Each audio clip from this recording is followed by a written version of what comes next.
Hey there, welcome to Motorcycles and Misfits here at the Recycle Garage in sunny Santa Cruz, California. Miss Emma, breathing heavily with your sideburn t-shirt on, made in England, hard as iron, I from Brighton. Oh, I. Emma, who do we have in the studio tonight? Oh, we've got a lovely selection of human beings in the studio and one canine. So, starting off, it's Scotty. Hello, don't bro me if you don't know me. Tra-la-la. If we know you. Sitting next to Scotty is Doug. Yes, that's me. That would be you. Yes, that is me. Hello. Oi. Working the board in her own inimitable fashion, it's Liza. Everybody Vogue. Dance to the music. Sitting on the classic girl couch, it's me, Emma. Hello. That's you. C'est moi. Your shirt has tusks. My shirt does have stuff. You know, they borrowed this logo from Motorhead. Did Is you that know so? that? And joining us, because he's a traveller, riding a extremely overloaded DR650. It's Karam. Just say hello. Hello. I don't have a catchphrase. Sorry. No, and that's okay. But you brought a dog, which is just as good. And Karam brought a magnificent dog. What kind of dog is she? It's a Husky mix. She's a Husky mix. Yeah. But Kulfi, and Kulfi is Indian ice cream. Yes. Because you actually live in Ontario, Canada, but Yes. you are of Indian descent. Yes. And clearly a traveller. Sitting next to you is Jim. And I have so many questions because I was looking at your motorcycle. Yeah. Not only does it look like you hit a moose with your windscreen, there's a literal wine cork in your oil fill cap. That'll come up later. Yeah. Okay. Yeah, no, all these questions will be answered and more.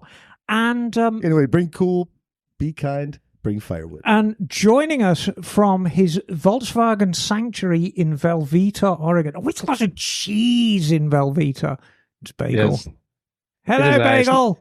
It's snacking on the cheese. That view looks great. Yeah, it That really view does. really looks good. in the I background. wish everyone could thank you. actually see the view. Describe because, it, Miss Emma. Well, immediately behind Bagel, we have a vintage, probably early 60s Vespa. Is that the SFPD one? Mid 70s, yeah, 74. 74, but that is the SFPD. Mm-hmm. With the wheel in the middle. And then a gaggle of Honda Passports, both in yellow and blue. And CT70s. And CT70s. Oh, I didn't quite see the CT70. Yep. And They're then tucked in there. bringing up the rear in all its Herbie magnificence is your did you say it's a 62 or 63? 63. It's a 63 Bug. Yep. I tell you what, it looks in nice shape from here. I can see Yeah, why you bought it. It is. It was quite a deal. Okay, very good. And now it's snug as a bug in my shop. Well, I see what you did there. Anyway, we have action-packed show. Action-packed, I tells you. Well, I could say that there's two of us in the room who don't know what's going on right now.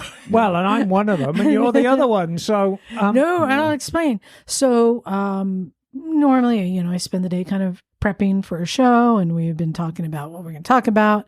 And then I came in to set up because Stumpy John isn't here. And as I'm setting up, I get a text. So we have a potential guest joining us. I'm like, what? Yeah. Who? What? What's going on? Like we're about to start. Yeah, we were closing up the garage. And And they- Karam walked. They brought in rolled Karam, up. and I'm like, do you know who we are? What's going on? He goes, not really. So just to set it, this is how we're just flying by the seat of our pants. Because when Well, we what find else is somebody new? interesting, I think you guys sniffed out that there might be a story. I think so. So can you describe who came up to the garage, what you saw, the vision you saw? Well, unfortunately, I was inside the garage at the time. But from what I saw when I was there, first thing I saw was the dog. And I was like, oh, there's a large dog.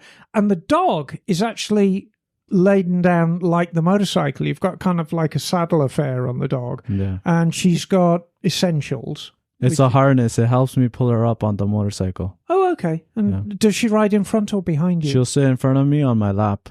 There's not a lot of room on that bike. It's snowboarding. Enough for both of us. So we have another friend that rides with a Husky. I bet maybe a wee bit smaller, Electric Terry. Yes. He had like a thing of platform. Yeah. He'd made a Yeah. platform. Yeah, he had a platform. But Looking anyway, at your No, he bike, didn't. So, Well, at Karam, one to point. let you know who we are, we do this motorcycle podcast, and anything that's of interest in motorcycling, no matter what it is, becomes interesting to us and hopefully to our listeners. Yeah. And you're a pretty interesting cat. Thank I you. can tell just by looking at your bike Yeah. and the way you're traveling. So I ran into Karam at the grocery store. Yes. Oh, okay. So there's a Oh, backstory. here we go. Yeah. The prequel. Okay. The rest of the story. And I was on my way in to grab something the other night, and as there's this DR650 outside with 3 people's worth of camping gear on it, And Yamaha stickers on the not. tank. and some other stuff, and I was like, I think this person's really going places. This thing's pretty rad. And I got my stuff and went through the checkout line, and on my way out, I saw Karam sitting there with his helmet, and the dog was. I don't think the dog was inside. Anyhow, Dog was there, yeah. Yeah. She was probably on and sleeping. made friends and said, "Hey, Yeah. So, what's going on?" Many stragglers have been found in parking lots or gas Sure. stations right now. Over the years, yeah. Yeah. So, if you would indulge us a little bit, Karam, tell us a little bit about yourself. Okay. And you can start at the beginning. You already shared with us you were born in India, Yeah. but you live in Ontario. Yeah. Okay. And I just want you to know, it's a little early in the season, but it is about that time of the year we start getting the snowbirds. The snowbirds are heading to California. coming, yeah. They are coming. So every year, That's why I'm here. So snowbirds show up. how cold is it in your hometown about now? Because you were saying you're like up there. Yeah, it's say 14 degrees during the day, and then it'll drop down to like 5, 6 Oh, degrees. Oh my goodness. That's Celsius. Yeah. okay. That's okay. It's still pretty chilly. Yeah, it's chillier Still than cool. here. Okay. Like our fall has started. Okay. Yeah. So, are you on a trip or are you just looking for southern climes for the winter? Or are you running from somebody? Oh, Let's- wow, that let's- could be a good Let's one. take a few steps back. Yeah. How did you find yourself traveling on a motorcycle Yeah, good with question. a dog? Very good. There you go. So we'll start at the beginning. Who are you and where did you come from? It all started with the Big That's what I Bang. wanna know. Should we go to the Big Bang? No, we can No. move along a Oh, little after bit. that. Yeah, a little after that. So this is actually my second trip that I'm doing. Hmm. I did my first trip. It was on a KLX 250.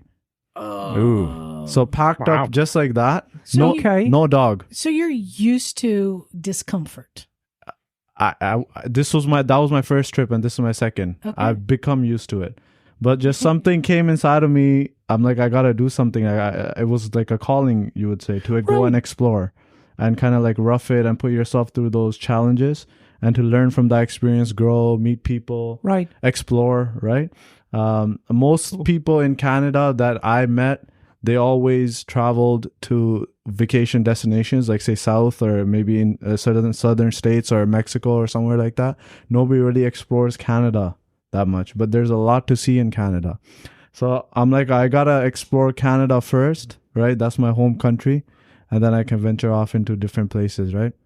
So I did an East Coast trip from Toronto to Newfoundland, Yeah. and that was over the span of 3.5 months or almost 4 months. And that was on the 250. 250. Okay. And I did mostly back roads. It was Right. nice. Just kept to the right side of Did it. you do that long dirt road that you have to like check in and get like satellite radio before you can head out to the No. coast on? The one that Michelle He's did. like, that's most of Yeah, Canada. you're thinking of the Dalton Highway. It No, actually that's is. up to Alaska. No, this is on the east. Oh, okay.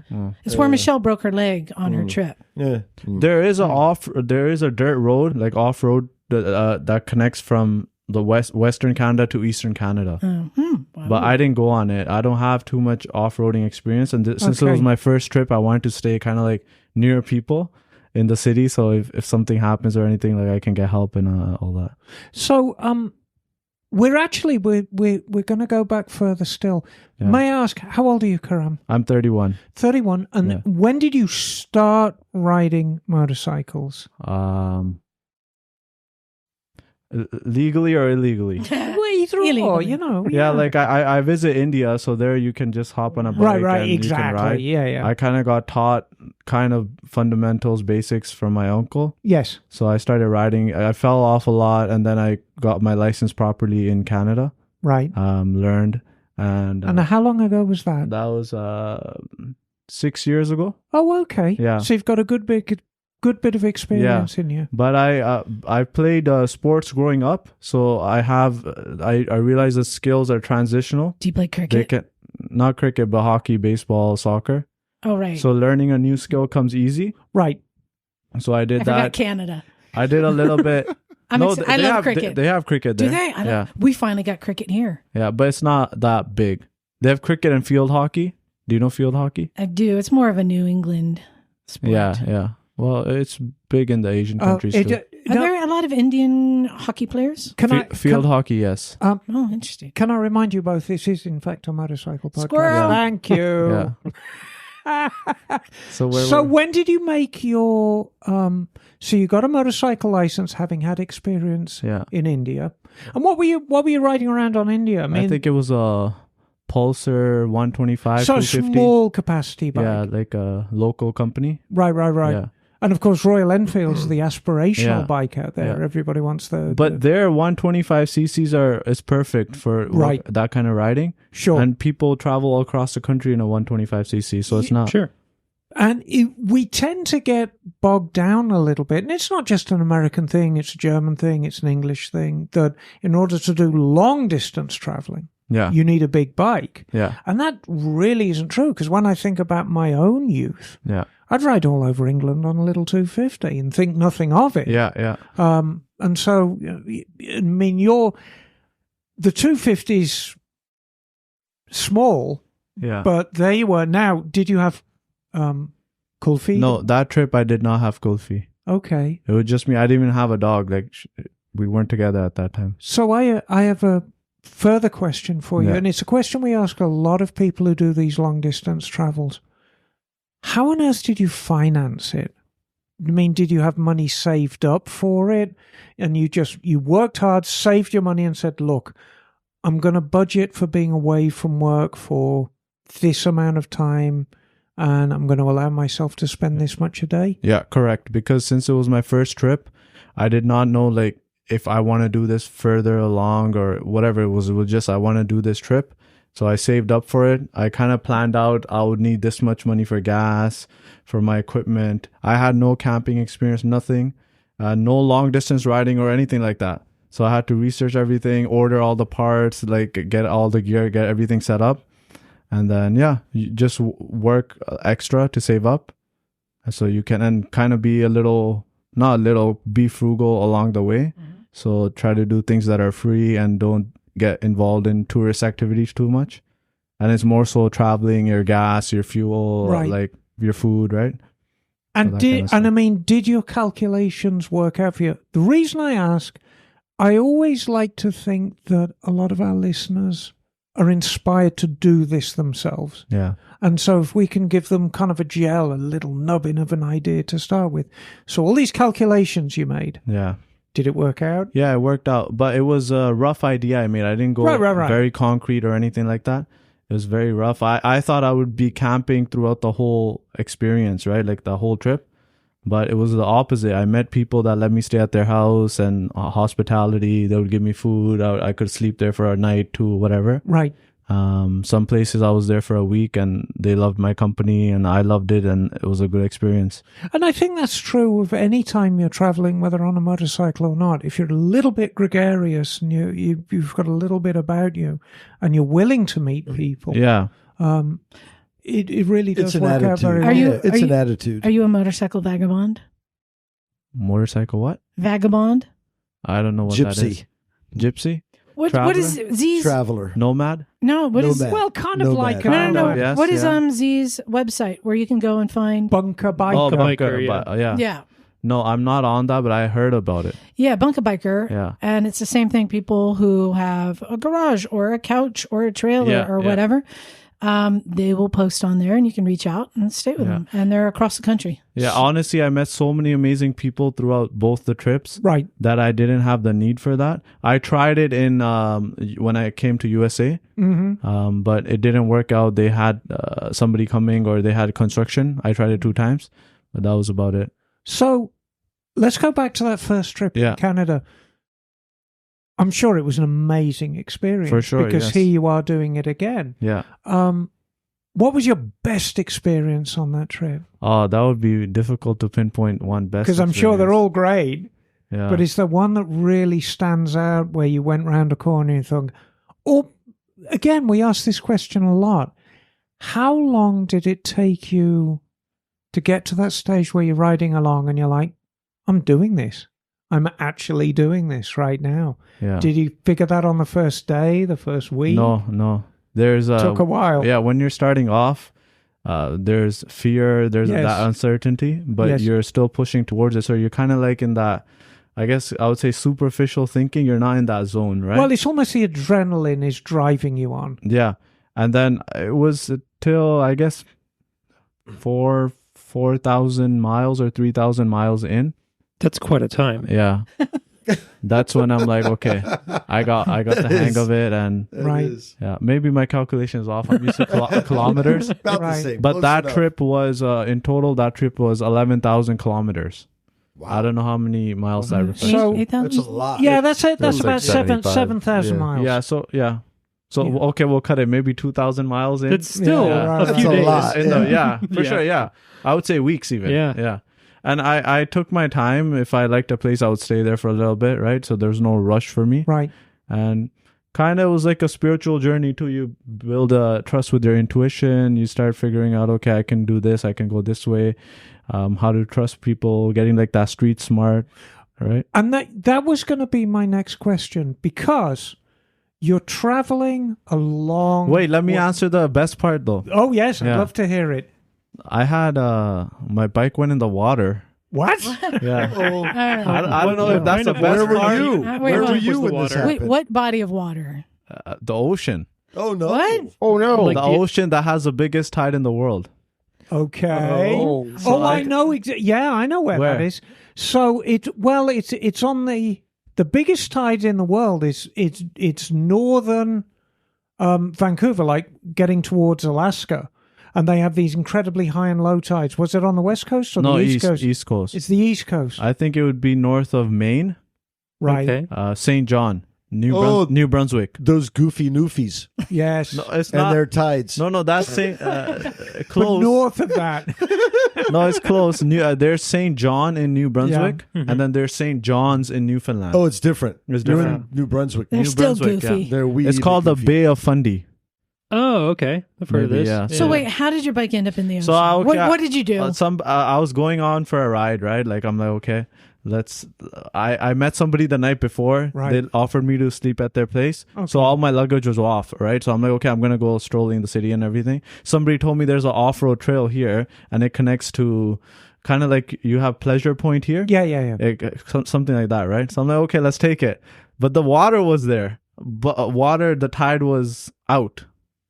Okay. And I had no knowledge on tides, timings, and all that. It was probably like 1:30 p.m.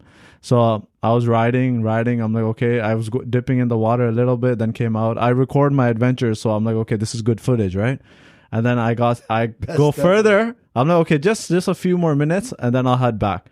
But those few minutes cost me because I got stuck in quicksand. I think I saw this on Top Gear. That was a Hilux. So Just a little bit further gets you So every time. your bike is stuck Yeah, and I'm trying to get it out. because you knew that the tide. No, was- I did not know. I Oh. did not know. I'm just like, I'm like, the bike's stuck. What's going to happen now, no. right? Then my shoes get stuck, so I take my shoes off, take my socks off and everything. And I'm trying to get it out, get it out. It can't. Somebody sees me from like the road above. They're like, hey, do you need help? I'm like, yeah. I'm like, come, please help me. They're like, you're not saying anything. I'm like, I don't know. I'm confused. I don't know what to do. I'm trying to get the bike out. And then he comes and it's still like, it can't come out or anything. Right. It's really stuck. Then he goes like back on the main road. He goes down to the next house. He calls that guy. He brings some ratchet straps and all that stuff. And then we finally get it out after like an hour. But at that time, we had the water up to, you would say, the handlebar level. Oh my gosh. man. Oh, shit. So say where the garage is outside Uh-huh. and kind of Laurel, is it Laurel Street? Yeah. Yeah. Yeah, there. That's how far the water was when I first got stuck. But within 20 minutes, 30 minutes, it came in. And at the end, I put a flag of each province or state I'm in. So only the flag was showing. And that's on the handlebar, like mirror. God. It was covered. So what were the repercussions? It was like, I don't I'm even just know thinking what to about do with that. all the things that are killed on the bike now. Yeah. Was that about the time you decided you're going to sell that one and get a DR 650? I continued. I put another 5,000 kilometers after that point. So Amazing. what- That's Wow. fabulous. So what did you do? You got it out and just leave it to dry? Yeah, so we kind of left it there. I called insurance, right, to see what would. No, we called mechanics to see. They all said no, it's water damage, salt water. You're done. He's like, you gotta get a new bike or something, right? And then the guy that came from the house to help me, he offered me to he's like, So I'll give you $300. stay at my house, Okay. and we'll figure this out. So we kind of just fixed it on our own.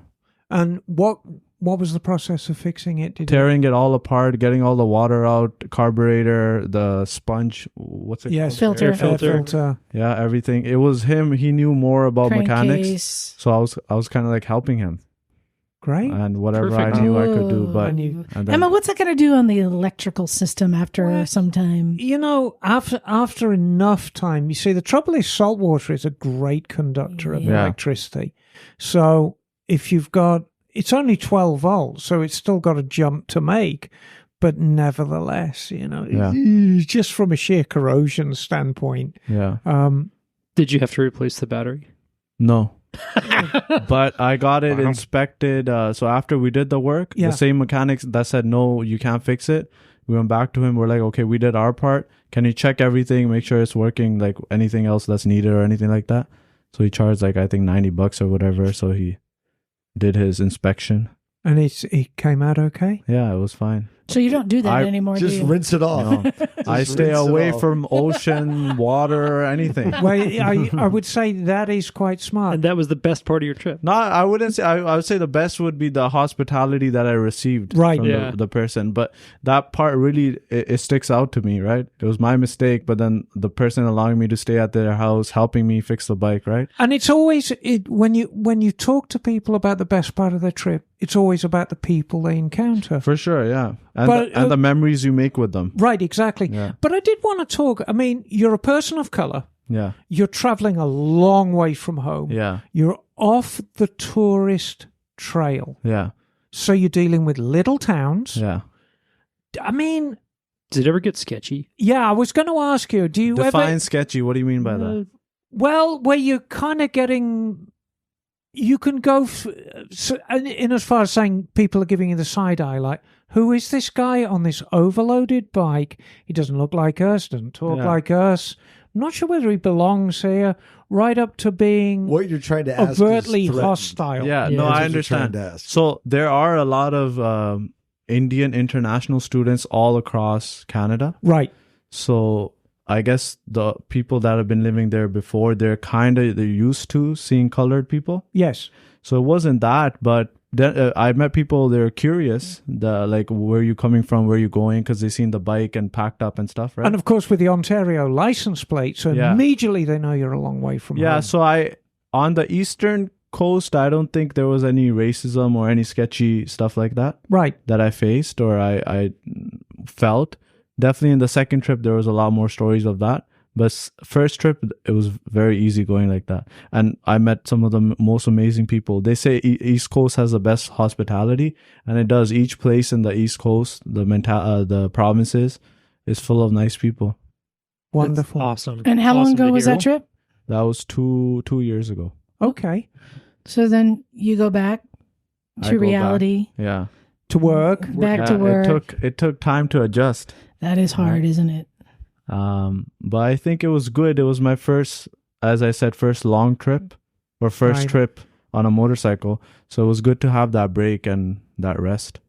So, number one, you must have a very understanding job to be able to get. Well, I was flexible. Yeah, I work in the motorcycle industry. Oh, okay. What do you do? It was an independent contractor for motorcycle lessons. Oh, okay. Yeah. Fantastic. And I would do like my own private teaching as well. Right. So it was like flexible for me. Yeah. Yeah. And when I came back, the season was finishing because we can't ride all year round in Ontario. Right. So by mid-September, it's kind of finished.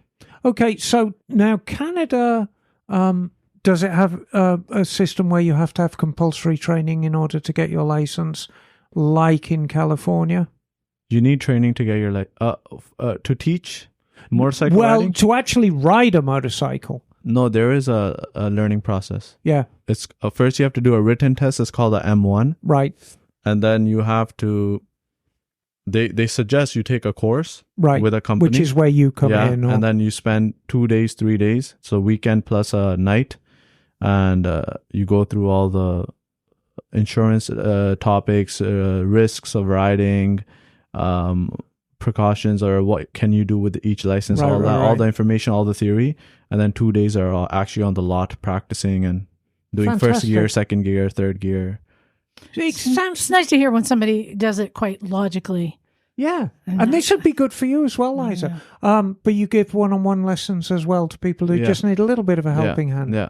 Nice. And I mean, please forgive me for asking, do you have a sweetie? Are you in a relationship? No.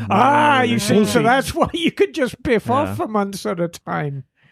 So there's someone I almost Emma has a place to stay for a few nights. You know what I'm saying? Yeah, right.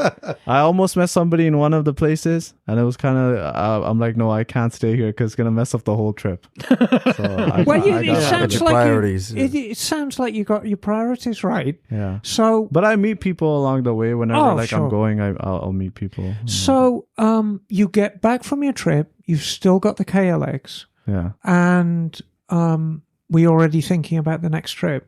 When you want to do it. Yeah, I was thinking because I wanted to explore Western Canada. Right. And up north. Like, as I said, I wanted to do all of Canada. So I did the east side. So now I wanted to do the west side and north side. Is that when you got the 650 or did you? Yeah. Because I kind of felt I would need a bigger bike. Right.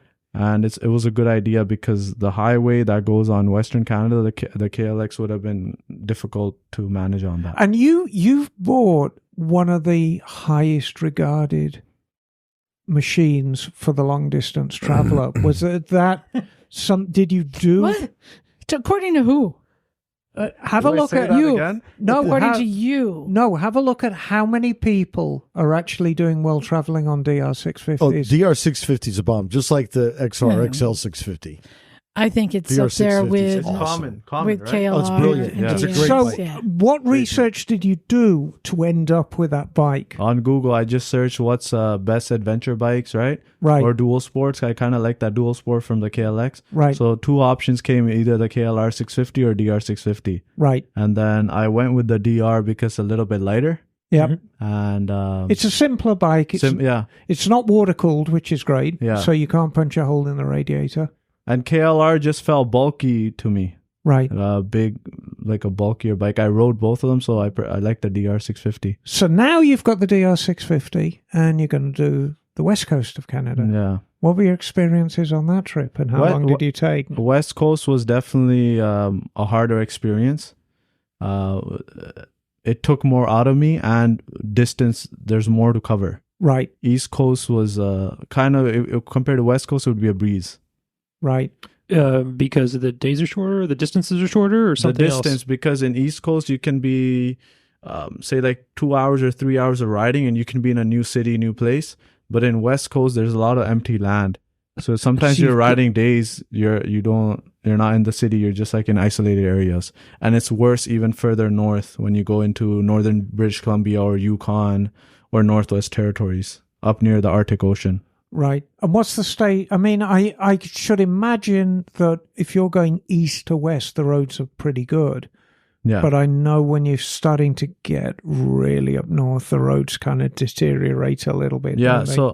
So on the Canadian side, I heard somebody mention the Dalton Highway.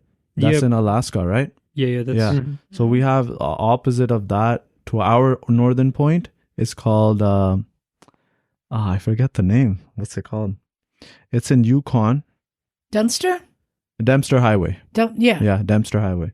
Okay. There, it's a very bad road. So it's gravel. Sometimes it's just clay. There's a lot of potholes. Trucks. Mostly used by large truck. Yeah. Yeah. Different types of terrains. Sometimes you'll get like concrete, but that's very rare. Right. So that was the only stretch. I think it's like around 1,000 kilometers of that kind of terrain. How many days does it take to get around 1,000 kilometers with a Normal dog? people or you? Well, with a dog and all the luggage and stuff. Usually, okay, so going to that point, so people will start in Yukon, Mhm. and they'll go up to the northern point. It's in Tuktoyaktuk. That's a place in Northwest Territories. Mm-hmm. That some people do it over 3 days. Some will do it over 4 days. 2 days would be very rare because you can't travel that fast. Right. And sometimes there's blockages or whatever, and you have to stay the night, right? You can't go further. You They're know, cleaning the roads. I just realized I missed the most important question.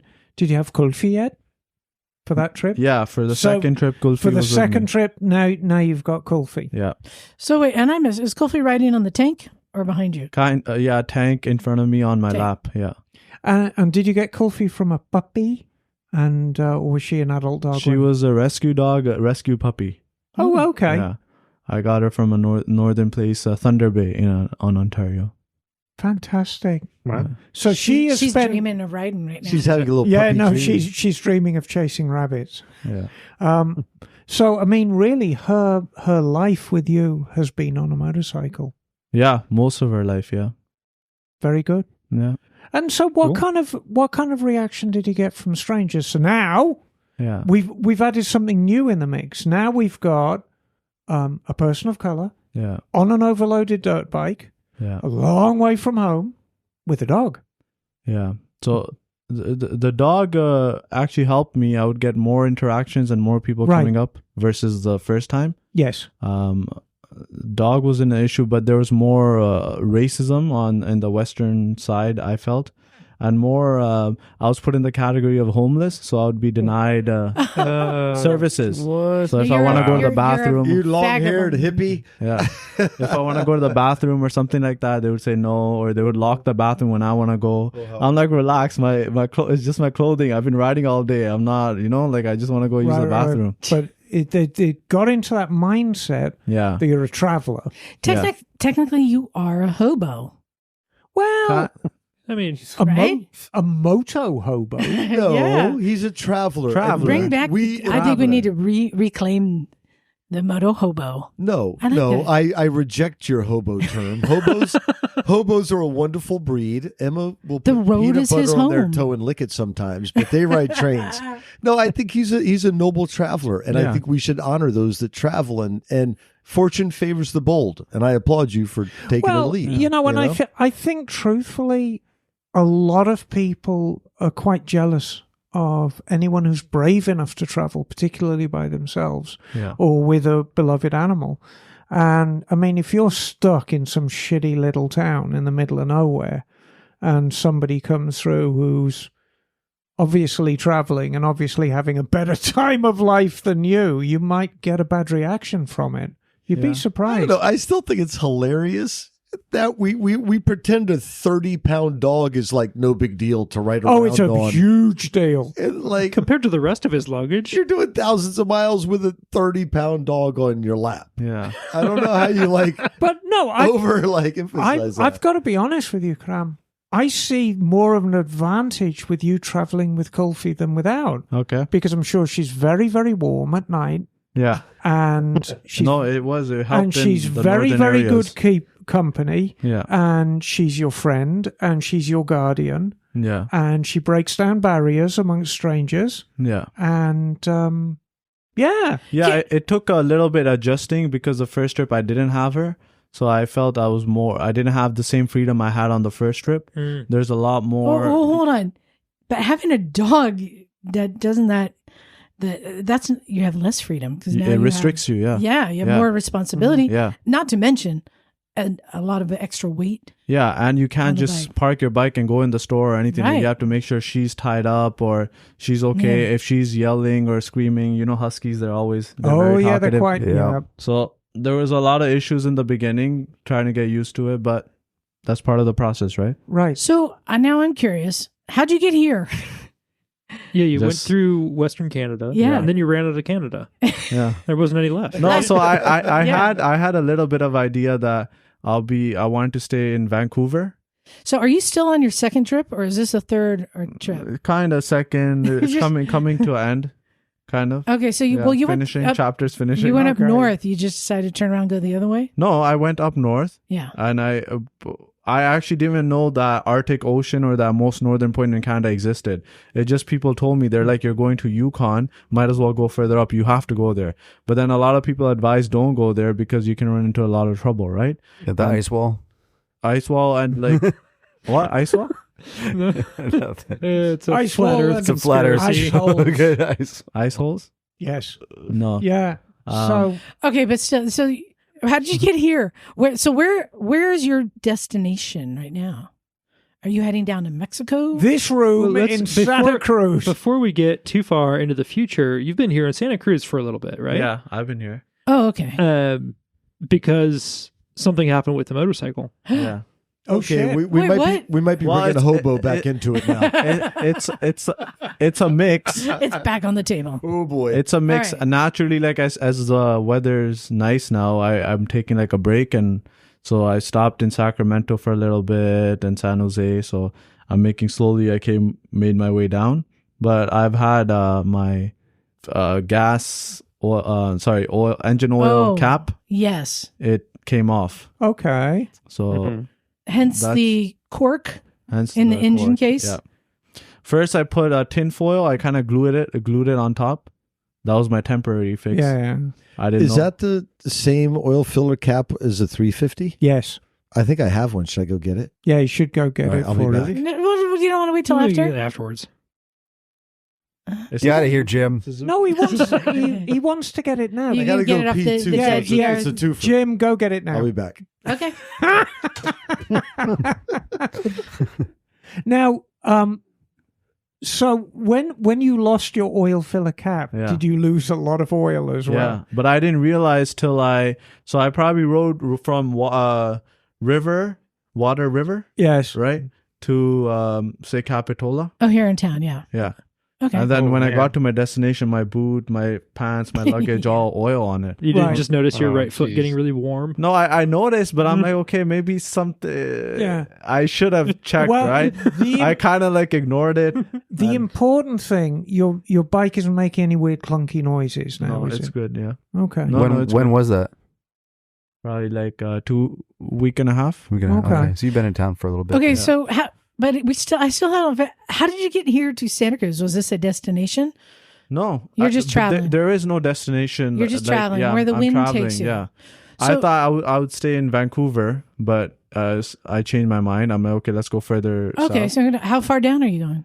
The goal was Mexico or Okay. go further down there. That's the usual Snowbird route. Yeah, but I'm also thinking of ending the trip here, and I want to sell my bike here.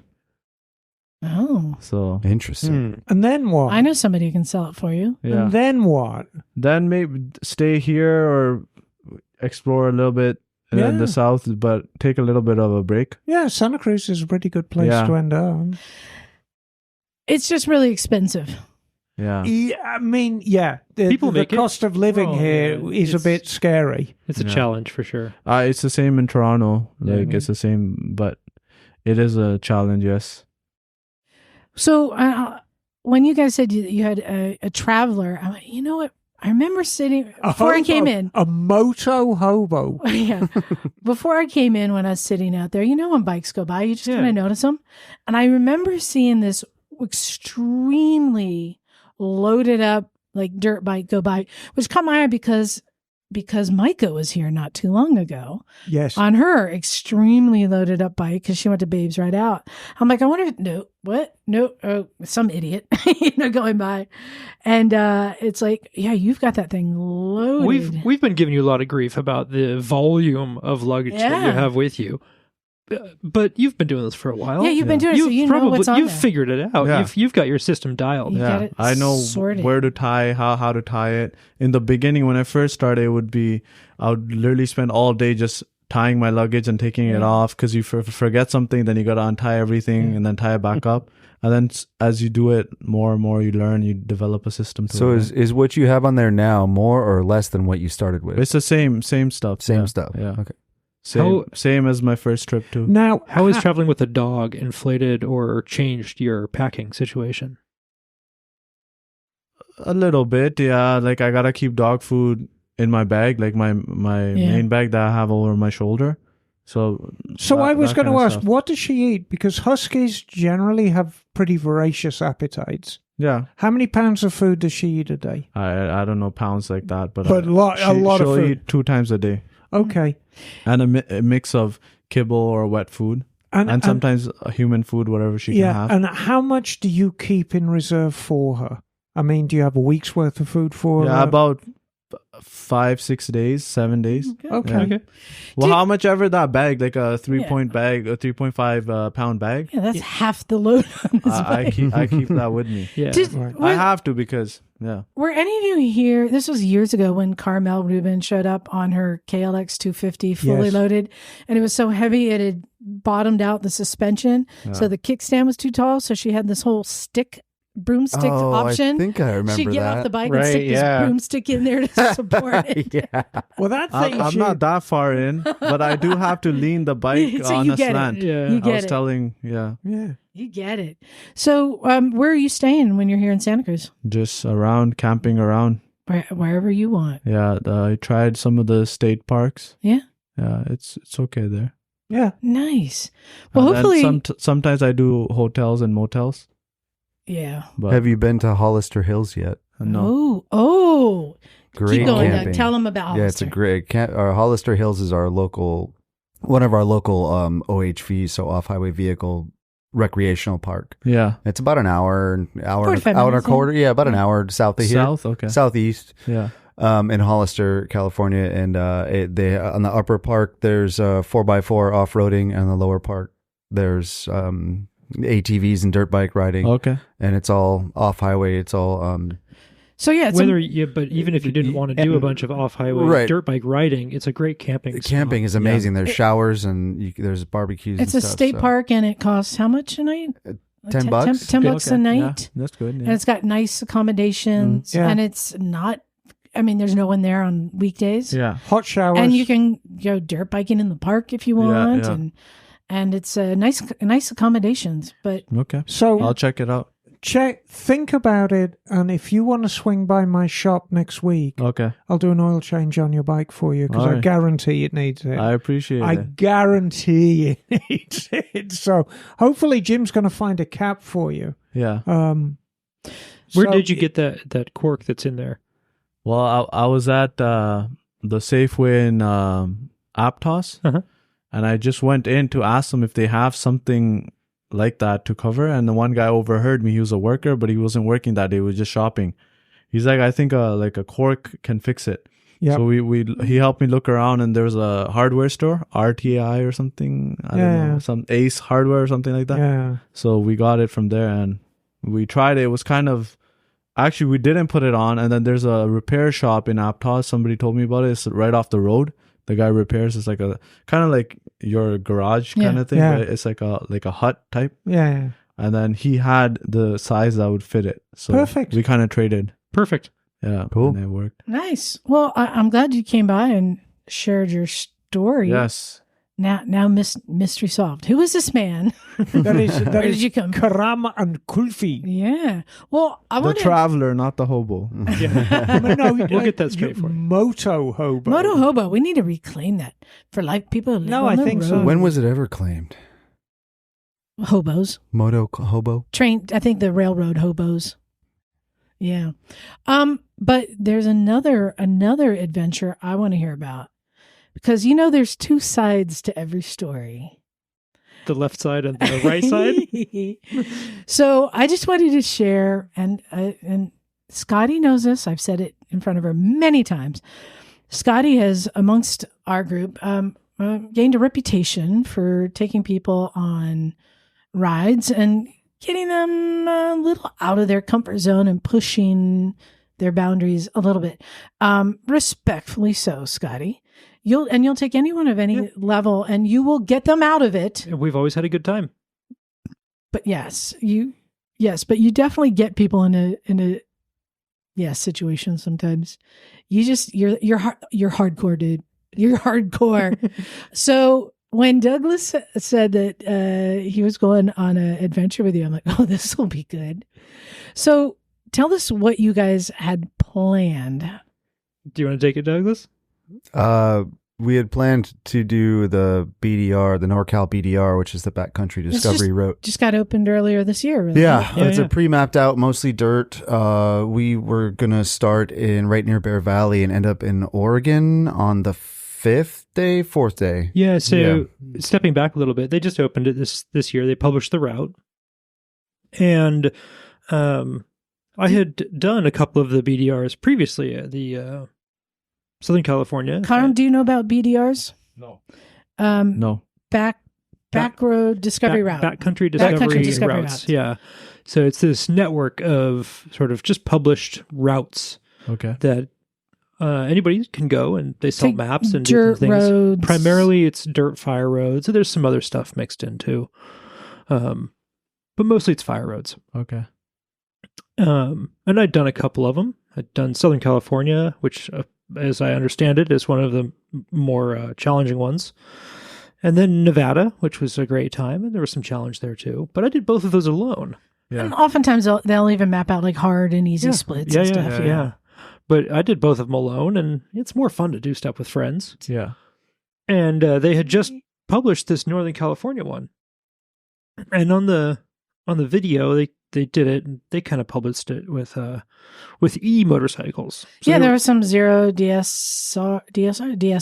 Zero something or others. Yeah. So they were stopping to recharge these things a lot. And I was looking at that, and they do this video so well, and they put the amazing routes together. I really can't give them enough credit for the work and effort that goes into it. Mm-hmm. But they stop a lot. They stop, and it's just a different kind of travel than what I usually enjoy. Scotty, I want to ride. Yeah. How many days did they do the NorCal BDR in? I believe they did it in 12. If they had started where Douglas and I started, I still think it would have been like 10, a good 10. 10 and a half. And so you looked at the same map and said, how many days do you think you can do it in? Well, I looked at the map and I was like, I don't want to go that slow. And I don't need to get off and explore everything. And it's hard to get a couple weeks off work. You've seen one ghost town. You've seen them all. Well, they're all interesting, but that's not really for me. And I was looking at this like, we could do this in a long weekend. We could do because everybody's got their own sort of style of travel, and and what they were doing for that video is just a little different from mine. And somehow I talked Douglas into it, and attempting something pretty ambitious. And let's say, which bikes were you choosing to ride on this? Oh, I chose the best motorcycle possible. The best dual sport out there. I was riding the 90s XR 650Ls. Yeah, I was riding a 1997 XR 650L. What year Those is yours? are Mine's a 99. 99. So you're on very similar bikes. So that's great. Whenever you're riding with someone and you're on similar bikes, that makes it a better adventure. Yep. And especially being with Douglas, who's such a skilled rider and so good off-road. Thank you. Oh, she's buttering you up. They're tall bikes though, yeah? Yeah, Tall but bikes? we're both Yeah. tall too. Yeah, they're pretty similar to the DR650. Is it? Yeah. Oh, they're a lot taller. They're a fair bit Yeah, taller they're than the DR taller for than sure. DR, yeah. Tall. Oh, Jim's back. Well, Well, Go clean off your butt plug and use that. oh, thank you. And I get chocolate though, so it's not a wasted. he doesn't trip. have one small enough. Ah. He doesn't. Yeah, it's a double XL. That's all right. We're just now getting into Scotty and Doug's BDR trip. Yeah. So you guys are loaded up. You got camping gear and everything. Which no dog and no dog food. No dog food, and pretty minimal. We were both carrying just a little bit less than you can get away with. But you carry your own food with you, or there's stops for food? Yes Both. and yes. Okay. Yeah. I have a question, especially juxtaposed to your writing style, because I know, Scotty, you're a bit of a minimalist. Yeah. So what was your luggage setup? And like, Doug, what was your luggage setup? Because like the devil's in the details with this Oh, stuff. it's Pretty so- similar, actually. Pretty close. As far as I have 2 like 12-liter bags, saddle bags. So that's 24 liters. Like soft luggage? Yeah, soft luggage. And a really small, another about 15-liter duffel bag on top of the rear rack. Pretty minimal though. Mhm. Yeah.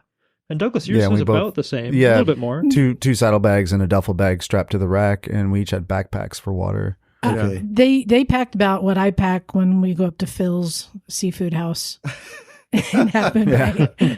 Well, we each had our own tent and sleeping accommodations and snacks and water and tools and stuff. So Cool. and clothes. So this was over 10 days? No. That was the challenge, is that we were trying to do this whole thing in like 4 days. Yeah. So this is typical. The plan Scotty. was to leave the camp at Wednesday morning and be back in Santa Cruz Sunday evening, And go back to work Monday. and then Okay. go back to Yeah, work yeah. Monday. Yeah.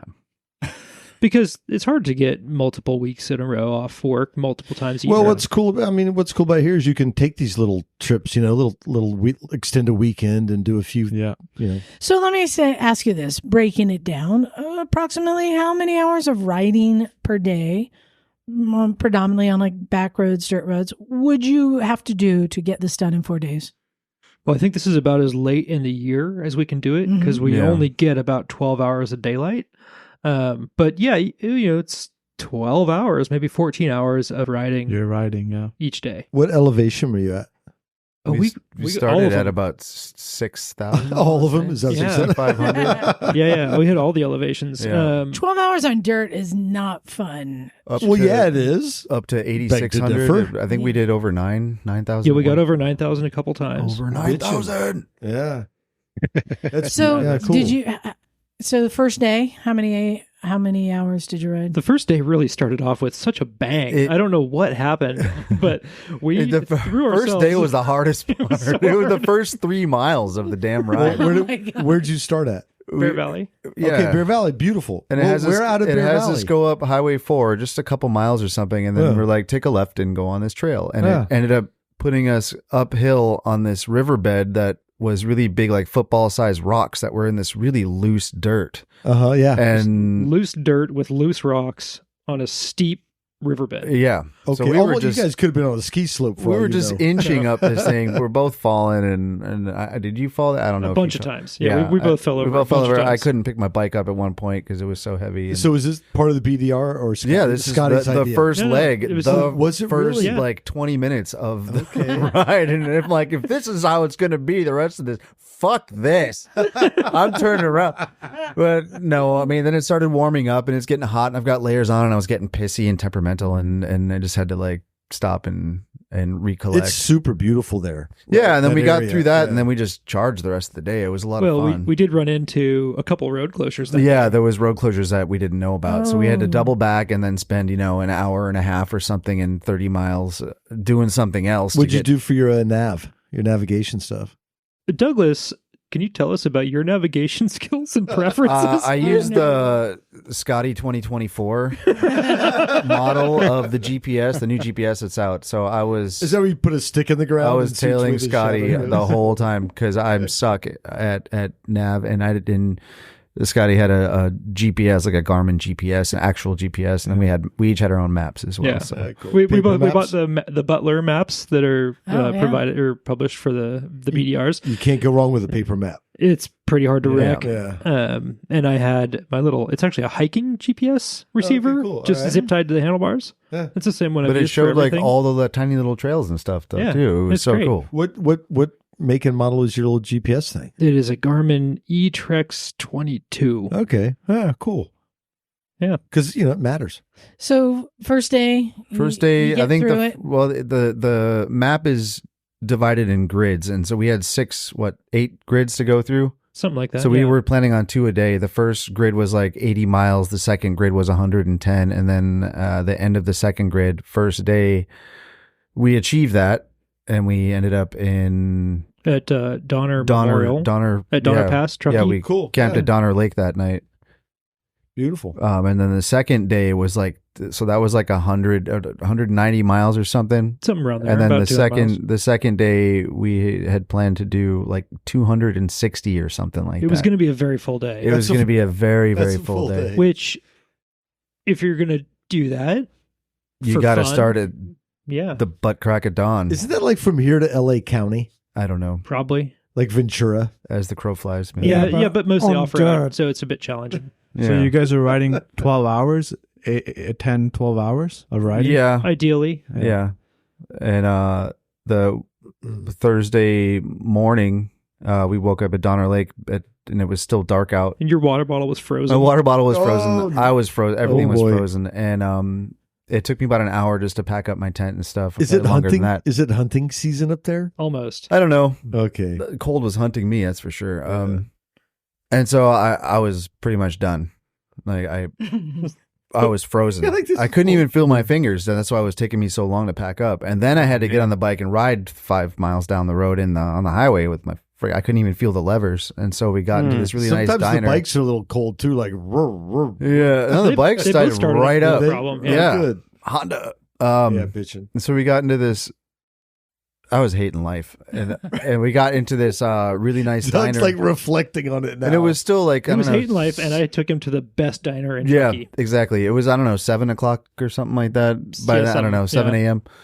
And we got in, and I sat down with all my gear on and everything, just took my helmet off, and I was like shivering and keeling over and like ready to call a hotel because I'm like, I was going to check out for the day because I was feeling ill and going to vomit and lightheaded, and my heart was racing, and I get man. chills and hot flashes and shit. You grew up in Maui. We have Yeah, I know. to recognize. So, True. so I'm sitting at the table like trying to hold my coffee, but the coffee mug hurt so bad because it was warm and my hands were freezing. Anyway, the waitress kept bringing me hot towels, which was nice, and over the course of about an hour, I heated up and felt absolutely fine. Yeah. And I ate a big meal and was like, let's go. And then Nice. that's when the trip took a diversion. Well, we rode for a few more hours after that too. We rode up to Oh, yeah, that's right.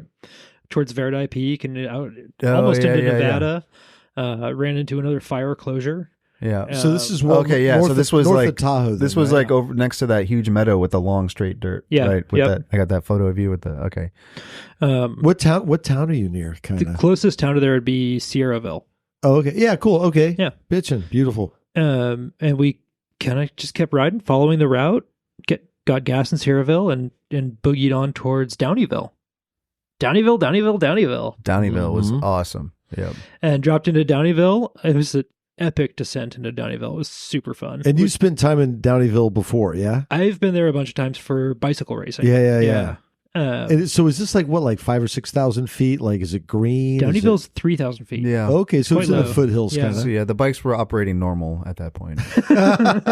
Yeah. We dropped into Downeyville and got a pizza and Yeah, Just had kinda lunch hung there, out, and like- we kept running into this same group of like four bikers. yeah. Who were all on BMWs and stuff, and we ran into them there again. But sitting at the pizza place, we got to have a little bit of chat and kind of reassess our Yeah. ambitions. Yeah. Yeah. Scotty, were you prepared to ride into the night? Oh yeah. Yeah, well, yeah. I got headlights. At one point, I asked Scotty, Like I a was rock and "Hey, roll song. like if I wasn't around, would you be able to finish this trip as planned? She was like, "Yeah." Okay, but we decided to. we decided to to have a good time. Yeah. Yeah. That's the point. And Right. This is where I think you did everything right. You pivot, change the plan, Yeah. have a good time. Because you do set these lofty goals. And I appreciate that. Like I said, it's the same thing. So you get people into trouble, but then you get them out. It's the same thing. you pivoted Yeah. and changed. So what did you guys end up doing? Well, I mean, I've done this before on my own, and the best part of this, doing it with Douglas, is doing it with somebody else. And We did stuff together. We had a good time. You actually said, she told me that you're a better rider than she is, Doug. Oh yeah. I don't know about that. Anyhow, I mean, we stopped. We dumped all our stuff into a campground. And and went up a big hill. Yeah, we went up a big hill and then we came down the big hill. We did that a few times. We rode up from there's so many rad little campgrounds right there on the Yuba River, and dropped our junk there, and then boogied off with unladen bikes. So you losing you were 40 around There you where? go. losing 40 to 50 pounds off the bike was maybe not that much, 30 to 40 pounds. That's a cool thing about bikes. It's like you can backpacking's great, but backpacking where you do 80 miles a day is even better. Yeah. But there's something about dropping the stuff off and home basing where you can kind of cloverleaf out and stuff, and Sure. because it's cool riding with the bike loaded down, but it's pretty cool riding without the bike loaded It's a down, completely too. different bike. Especially when you're at elevation. Oh yeah, Yeah. true. On a The carbureted carbureted bike. bikes. Carbureted yeah. bike, yeah. Yeah. So we camped at this really nice place right next to the river. We could hear the river flowing, and the neighbors were cool, and we had our own little spot. Couldn't have a fire because of fire regulations, but yeah, we camped or we got to Downeyville at midday or something, dropped our shit, went out riding. That was epic. Got back to camp. Riding up towards it's the Sierra Buttes Fire Lookout Tower. Yeah. Oh, cool. That was Oh, right It on. was it's pretty epic to Didn't ride you tell up me there. somebody's living there or something? Well, there was two of them. The first one we went to was kind of a destination. They did it on the video, right? Mhm. The BDR video, Yeah. right? You get up there and there's a big sign with a plaque. I have photos I can show you guys. That was at 8,600 feet, and you ride up there. Ooh, that's beautiful. When you And get it's that not high. something you'd want to hike up because it was pretty burly. It was a pretty technical challenge. very technical getting up there on the bikes, but totally doable. We get up there and there's this structure at the top of this really janky looking outcropping of rocks. You're like, why the fuck would anybody build this structure on this piece of rock? But sure enough, someone did. But the view up there, absolutely breathtaking. You can get up on the structure, and there's a railing that wraps all the way around, or a deck that wraps all the way around, and cool. Up this rickety tiny little stairway. And so if you're afraid of heights, not recommended. Did we get your heart racing? Yeah. Well, So- you walk 5 steps and you're out of breath at 8,600 feet. Can I just jump in for a moment and actually explain what happens to bikes, carbureted bikes Yeah. at that Yeah, altitude? sure. Yes. And so as you climb, the oxygen or the actual oxygen molecules in the air become thinner and thinner. And so to cut a long story short, your bike actually starts running fatter and fatter and fatter. If you want to, So it's too rich. yes, everyone thinks it's getting too lean. It's not. It's getting too rich. So a top tip really to get you out of a hole, and it's kind of like a dual effect. If your bike starts getting a bit wheezy, if you can take the airbox lid off, that'll get you to another 1,000 feet. If it's getting wheezy above that, if you just take the air filter element off, and I don't recommend that for a long time because obviously it's going to be sucking in all the dust, but that will usually get you up to about 10,000 feet. You're constantly looking to lean it out. Now, if you wanted to do it properly, your altitude jets would be probably 10% smaller than your sea level jets. In some cases more. But that's a top tip for next time. If your bike's getting a bit wheezy at altitude. The bike was fine, and we were getting wheezy. They were getting a little sluggish, but And people do as well, because you're looking for Yeah, that absolutely. oxygen. Okay, Yeah. so let me ask you then. So if you ride between because we do this between sea level and 9,000 feet, like what? Maybe it's a stupid question, but what elevation should you? Well, jet it your bike changes at? because, you know, even the desert's what 3,000 or 4,000 right, feet, right? density, it depends on temperature. It depends on the last time a storm came through. There's a lot of factors as well as altitude, which affects how much oxygen there is in any given volume of air. But generally, we know that there's less the higher you go. And there's other factors, that come in there. But generally, you'll start feeling it. Your bike will start, this isn't quite right. It'll feel almost like the choke's on. And if you look at your exhaust, you're starting to get a little black smoke out of the exhaust as well.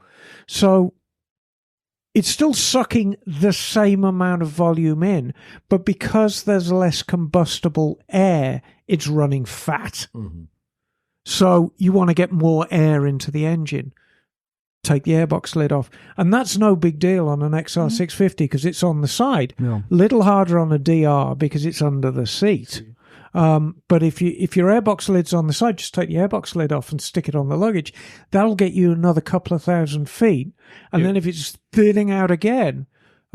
Okay, now I'm going on the last question. So what does the stock bike come jetted at elevation-wise? Is that a sea thing? level. Okay, thank you. Sea Last level. question. Sea level is generally for everything sold in California.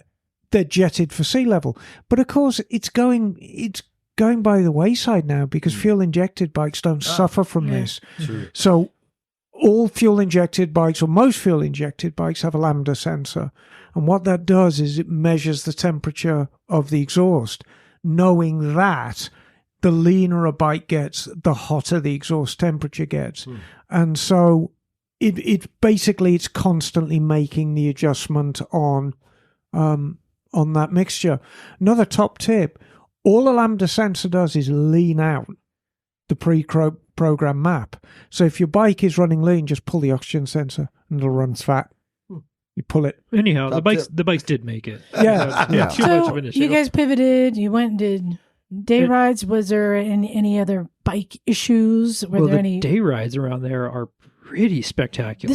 I'm kind of intrigued. Ever since we did I know it's not that close, but like the Yosemite Adventures up in there, and just knowing that up in Northern California, there's so many places where you can just go like And this is Right. Downeyville. Yeah, pitch a we tent gotta- and do day rides. We got a scaled up, closer scaled up version of or the area of Downeyville, the OHV stuff there, and it's just the hills are just littered with tiny little fingers of trails. There's a huge volume. Is this Sierras? Yeah, this is the Sierra Yeah. Buttes, and it was all built by the Sierra Buttes Trail Stewardship. So shout out to them and all the props. Is that multi-use trail? Yeah. They were marking. Oh, cool. Yeah, yeah. So that's open and happening. Oh, it's so good. What's it called again? There's a variety of trails, but Okay. it's all in this Sierra Buttes, But Lost is it- Sierra Sierra range. Buttes. But This it's is all in multi- California. Yeah, Yeah, but it's okay. multi-use. it Yeah. is. So what are you going to encounter there? Mostly mountain bikers. Mountain bikers, some other motorcyclists. Not cows, because that's Jim's. No cow. Cows are Jim's everywhere. fear. I saw some cow Cow- that might pies. fear. I've embraced Hikers. Anything bigger than motorcycles? Are you going to get quads up there? Well, N- so those none of trails the stuff we were are on. open to trails, and many of them are open to like Jeeps and 4x4s Mhm. that are OHV stickered, so you don't have to have a license plate Mhm. for all of those trails. So you'll see some rock crawlers and things around on the bigger roads, but not on the single track. Okay. Because we were on some single track. Yeah, beautiful. Singles. Really? Yeah, like a tire's width. Wow. Yeah. Edge of a cliff. Yeah. Oh, no. Okay. Oh, yeah. Good stuff. So I was just thinking, Karam, that you have an advantage for doing trails like this that you may want to consider, because you can let your dog off the bike to run the trail ahead of you Yeah. Come back and Pull the report. bike. and clear and like make sure it's all clear, Scout. good. Yeah. Or she can help Right? pull the bike. Yes. Huskies, No, they she pull can- sleds. She can go for help when you fall off And that, go for help. that single No, track no, cliff. There was this should be a thing. like Lassie. There was some times, Jim, where Yes. you literally could have fallen to your death. Like the videos I see where I'm like, fuck Yeah. no, y'all did that. It's Douglas. Oh my your name? gosh. Yeah. There's just one point I want to make. When you're talking about the experience, you get frustrated and you're like, "Why am I doing this?" Right? Yeah. The same when I was up north, same kind of off-roading. And just to make it clear, I didn't have the same setup. It was obviously Yeah. less. It was just like my main stuff that I needed, like how these guys had saddlebags and like a tent or a camping bag, whatever, or sleeping bag. Mm-hmm. It was just that. But there came a point where there's a ditch on my side. I'm high up in elevation and it's raining. It's dark. You can't see where you're going. The next stop is like between 300 miles. Okay, there's not many stops in between. So that's my only spot to like go in or camp or go in the motel, whatever. It's just one motel and a gas station. But you got so frustrated. Everything is cold. You're like, why am I doing this? And you're questioning your whole drive, your ambition. Is this what I want to do? Or why is this struggle coming? Or what is the meaning of all of this? And trying to make sense. But if you let that time pass and you just push through it, Yes. you get to the nice days or sunny days, you realize like that was for your your experience for you to learn and grow from. Okay, so to segue into that, because I think that's a great thought. So you're going along this cliff where you could like literally fall over and be one of those videos, like dumb ways to die. But tell me about the feeling like as you did it and after you got over that, and then reflecting on it that night. Well, it was funny because we had stopped at this popular stop for BMX, the place where the swing. Yeah. And this guy, Scotty's this guy like, was what like, trail? I don't remember. and we were talking with other people, and this one guy is like, just make sure you don't go over, what was it? Second divide. Yeah, second divide. And so like later on in the day, we're going down this thing, and I'm going like, there's this like 30-foot cliff next to me down into a river, and then there's this sheer cliff to the right of me, and I'm on like a foot and a half of rocky trail. Of hope. Where like if you stop and lean the wrong way, you're going over. Yeah. And so I get to the end of that, and then we're on a fire road, and I was like, "Is this the fucking trail that guy said not to go on?" Like, no, that's a different, it's a different area. Different trail not to go on. We did. We avoided the gnarliest bits for sure. Because again, my experience there is all up until now been with mountain bike racing, and it's a lot harder to hustle a 370-pound motorcycle down some of those trails. Yeah. But it's really fun to go on adventures like this on a bike that also can slab it on the freeway. Oh my gosh. I love, finding that perfect balance is a lot of fun. I mean, tell anyone in this room we're wrong, but I think the XL 650 could be the ultimate adventure bike. I'd put it in the same category as the DR 650. Or the DR 650. What about your I would say Tenere? same as I would say the DR KLR's up there 650. too. Any of the Japanese KLR, 650s are the ultimate adventure bikes. The Tenere is a different bike, and to me, the advantage of the DR and the XL and the XR, the simplicity of them. They're both air-cooled bikes. Mm-hmm. Yeah. They're very, very simple bikes. No fairings. There's just nothing. They're really a proper dirt throwback, bikes. and they're proper dirt bikes with lights on. Yeah. They've both gained an electric start over the course of their life, but neither started out with one. And the only thing that puts me off the XR as opposed to the DR is they're just so tall. It's too tall for me. No. Okay, I'm calling for a showdown. Okay. We got All right.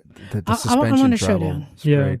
You got the XL 650, you got the DR 650, you got the Tenere 700, and if one of you will get off your XL, because there's already one in the game, and take my 690 Enduro, I think next weekend, Hollister, showdown. What do you think? Battle of the bikes. No, they're all different. You're no fun. Well, I think same it'd be rider, fun. take It'd them be all out. It'd be a fun, But it'd be a fun experience comparison. to I take think them it'd be out fun and showdown. do, because Yeah. it's a little bit of a slab from here to there, a little bit of a back and forth. Yeah. I think it'd be a good time. Sure. We could even video it. Oh, see, I'm looking at you. I mean, I'll I be there. think out of all four bikes, I think the KTM has the most irresistible blend of power and weight, Yeah. or lack thereof. But not quite as comfortable. Really is. comfortable on the freeway, I think, as the others. I don't know. That's Well, you guys got 690 your is bike pretty set nice. up. What's top speed on yours? I don't know, 90, 100, 100. I don't know. I've not found it because I don't like going fast on knobbies. Yeah.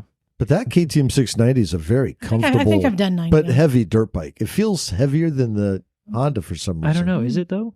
I don't know if it is, but it feels. Showdown. But it's fucking Let's comfy. find out. What's yeah. the average speed on the freeway? 75 miles, 80 miles? Here? Yeah. Yeah. So, Yeah. Yeah. Depends on the time of day around here. But yeah, it could be. Yeah.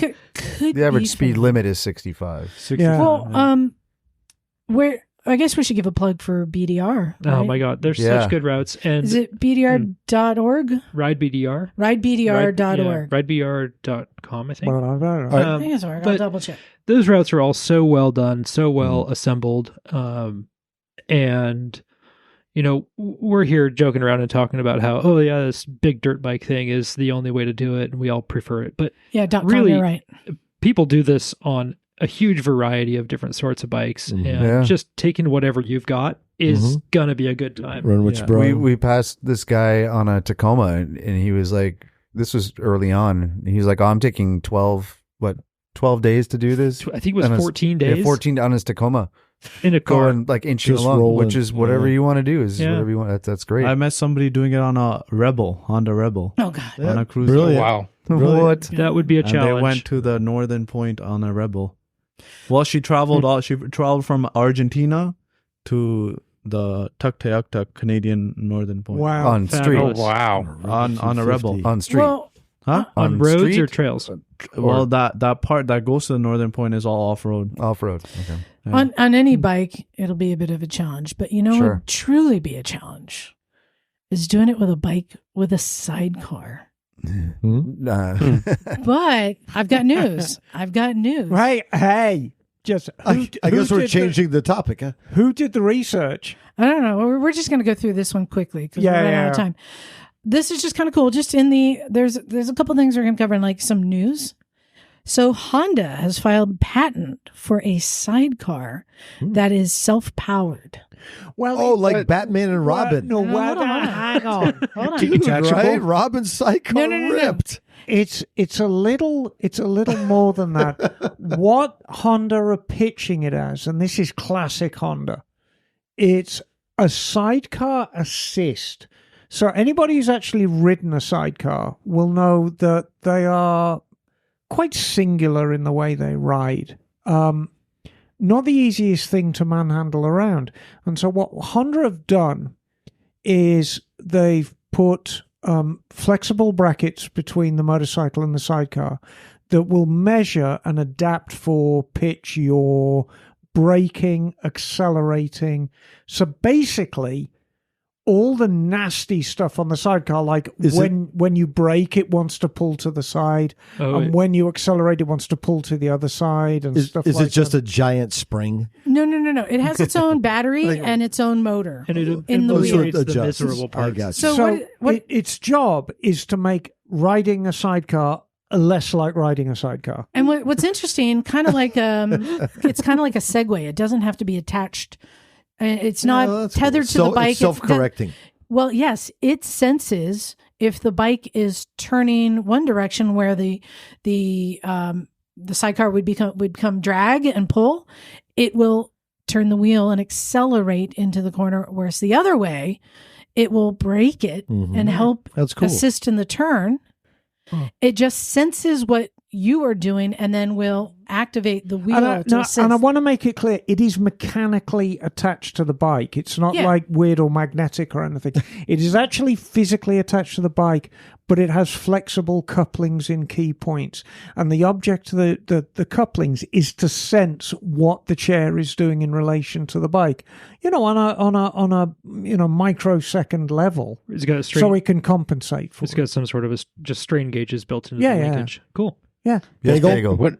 What does it do when you try to fly the sidecar? Well, it probably stops that kind of Well, nonsense. it's because it has the battery and the motor. It's Afterburners. more weighted, so it's less likely to go up in the air. So it's just kind of cool that they're looking again. This is not that it's going into production. They just filed a patent. This goes in line with they have like powered carts and industrial things that have self-powered things, and they just filed a patent. But it's kind of interesting because if you've ridden a bike with a sidecar, it kind of sucks. So this kind of dovetails in. I've talked about this on the show before. Many, 40 years ago, I was at a conference for Honda dealers. And by then, Soshiro Honda was so old and feeble, he wasn't able to go to all of these things, but he did a nice little video for everyone. And he said, look, basically the mission of Honda always has been, always will be the same thing. We are going to make a motorcycle for everyone. It doesn't matter how old you are. It doesn't matter what gender you are. It doesn't matter what your abilities are. We are going to make a motorcycle for you. And once you understand that mindset, you understand why they came up with a lot of the goofy shit that they have come up with over the years that appear to be like technical dead ends. But it perfectly dovetails into that mindset. And this sidecar is one of them. I mean, a motorcycle and sidecar is an eminently practical vehicle to ride. Yeah. But there's a downside, and they are quite difficult to ride. And they're quite unnerving to ride as well. Yeah. Even the most experienced sidecar pilots will admit to you it is damned hard work to ride a motorcycle and sidecar. Yes. It's constantly changing direction. And Every bump It's is good to not- lead a parade, though. Yeah, and it's not doing what you want it to. So this, I mean, it's never going to be a volume seller, but if it helps get more people involved with sidecars, hey, that's great. Yeah, just kind of cool. Something to keep an eye out for. Another thing that's interesting is what I'm referring to as the resurrection of Alta. Whoa. No, Hold on. That is a bit of a stretch. So if you guys Liza. remember Alta, are you familiar with Alta, Karam? So they were the first to come out with electric dirt bikes that were actual, like, race equipped dirt bikes. And we had Like a flat David track. and I can't remember. Yeah. They were on the show. Yeah. And Lovely young men. And they had then come out with a street legal, They were like Supermoto. bitching. Yeah. So these were high performance bikes.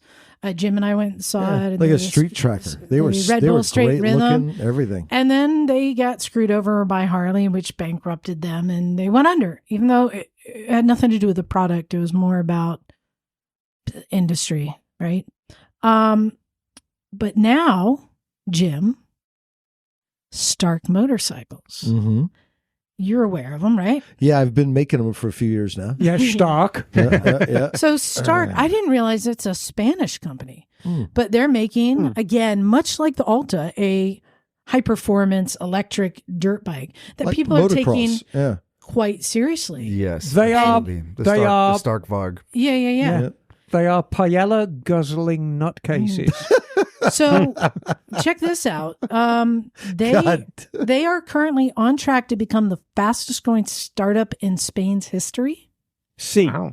And they have already earned Stark the title of largest electric motorcycle manufacturer in the world, see. excluding, now Bagel, excluding scooters and children's bikes.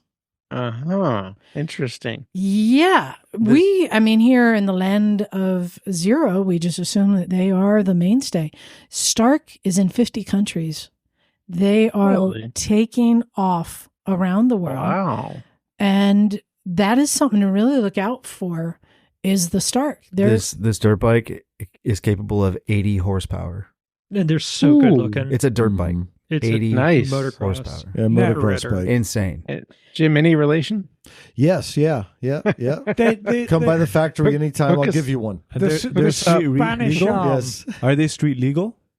No. Well, No. in 2025, they're going to launch Oh. road legal models. Yeah, it would be pretty easy to get them Ooh, plated. Very Yeah. cool. Yeah, look at the videos. These things are wicked. I've been looking at them for a while. But I there's, want like one so Scotty bad. said, they're straight up motocross bikes. But Yeah, they're like they have- 17 grand, I they- think. yeah, I don't even know. But they have 15 to some 17. cool, like a lot of the electric stuff, very programmable.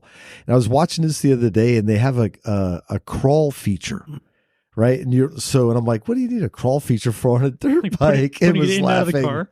putting it in the car, right? No, but if you ride That's dirt the bikes crawl like I feature. do, you end up stuck on a steep incline where you wish you weren't stuck. Right? Or But- on gravel or silt or something, maybe? Exactly. So it showed the rider off the Stark bike on a steep, rocky, loose incline, put it in this creeper gear, showed it without the creeper gear first. And like we all do, the rear wheel spins. Like, Right. fuck, it won't go up. I'm going to be here for a while. In the creeper gear, especially with a low PSI or a moose, the Like it's on a bike- winch. Yeah, it's like it's on a winch. The bike just crawled up this really difficult, rocky section. Oh, that like would've the been- Range Rovers. Yeah, do that. and if you're a shitty dirt biker like I am, you could really appreciate That would have been really handy the first day, Scotty. Oh my and gosh. I- Anyway, yeah. it just talks to the versatility. Yeah, the Stark electric bike. I'm curious about range, etc. But yeah, You boogieing, Doug, Douglas? you Yep, out of here? I'm out of here. All Thanks right. for See nice you to later, meet you. man. Thanks for being Thanks here. for coming by. It's good to see Thanks y'all. for coming by, Douglas. good See ya. ride report, man. Thanks, Douglas. Inspiring. So anyway, I just think it's really cool because I think Alta it was a bike that not everyone was ready for, but it was a great product. Alta's And it still was a great looking and it was forging its path. bike. And now it looks like the Stark is picking up where the Alta left off. And I'm pretty sure I remember this going down. And the saddest irony about Alta, Harley Davidson bought them out because they'd got a very special means of controlling the battery, which was completely unique. And Harley wanted that. And that's all they wanted. We thought they snapped them up for some live wire. Well, that's what they did Tech, because right? they wanted the controller technology for the live wire. So they basically bought the company for this controller patent. They didn't buy the company, but they took over and then threw away the rest of the company. What they did is they made a deal because Alta wanted to up production but didn't have access to production facilities. Capital. And so Harley said, all right, why don't you come on board and help us develop our electric, and we will in turn give you access to production. And then they did. They helped Harley, and then Harley backed out of the deal. So they had no funding, no production, nothing. All they could do was just shut down. Right. That was it. It was a bad deal because the bikes Dirty. themselves were great. They were lookers too. They looked good. And not getting into it, that's not Harley has killed other brands. Right. This is, and I'm not saying that they're a dirty, nasty company. I'm saying it's industry. This is how it works. Right. Unfortunately. They're just woke. man. Yep, I went there. My favorite. Look, you're ignoring me. My favorite part of the Alta interview with the guys was, if you remember, Liza, they said when you were riding a silent dirt bike, you can now heckle the opposition. You can give each other shit. Which I thought was great. Oh, it was great with a cup of coffee. One of the coolest videos I saw of the Alta, now that we're reminiscing, was Josh Hill with an Alta bike in a skateboard park. And he was ripping through the skate park on this thing like it was butter. It was wild. Yeah. That's sad. Just that incredible torque from the bottom. Yeah. Just instantaneously is so cool. It's cool. We have a bunch of emails to catch up on. Yeah. So I got a very short one. It's very simple. The only question here is, can Emma give a short and simple answer? No, never. I'll do my best. Short and simple answer. Shorty. And call me Shorty. Dave says, I won't call you Johnny. Shorty. Dave says, can you, Hello, Dave. would you do a belt to chain conversion? Davo. Belt to chain, absolutely, in a heartbeat. Yes. And my short answer is, it's not uncommon on the Zero FXs to do that. And it is in fact, desirable. Phil did it on his, because if you're actually going to go off-roading, the rocks destroy belts. So it's almost necessary to switch it to a chain conversion. Doesn't it transfer power better? Yes. There's nothing that beats a chain. Nothing. Trust me, I've felt it across my head before. No. From a power transfer standpoint. It is that weekend. That is why every dirt bike, every competition bike, every race bike is running chains. Duh. If you're going to be getting around rocks, you need to go to chain. So, but now, would you do it on like a big cruiser or something like that? Yes. Then the question is, why do they have belts at all? Because they're quiet and clean. Yeah, there you go. Because if you put a chain on a bike, one of the disadvantages is that you're always going to have junk thrown all over your back wheel, and you're going to have to maintain it. Belts kind of take care of themselves, and they're quiet, and they're clean. So on a cruiser, which has got lots of chrome, if you've got a nice chrome rear wheel, you don't want poo being flung all over it. So belts are good. All right, Emma, Cheers. Pick one of yours there. This one from Jason Hanna. Jason. Miss Emma, listening to the latest podcast, one's about policemen, and having some flashbacks. Listening to you talk about the GS850G You had pieces of it. Suzuki. today. Yes, the first bike I did any touring on, third bike I owned, was an 81 GS850G. It was also the first bike I started to really wrench on. I had a GS550 prior to it, and when it started running on 3 cylinders, I was helpless. I only paid $400 for it, and I had to let it go for $50 to a place called Bent Bike that used to be north of Seattle. They had it running on 4 and selling for something like $1,200 a week later. Sigh. And, that's kind of what happens. Anyway, the GS850 might have had the most comfortable seat of any motorcycle I've owned. These things have got giant seats on them. They're fantastic. It's like a couch. My first proper road trim was down the coast from Seattle to Laguna Seca. Shout out to my neighborhood. Have you been there yet? Oh, it's nearby. For the historic races that year that Maserati was the featured marque. I love that bike and hope to get the odometer to over 100k.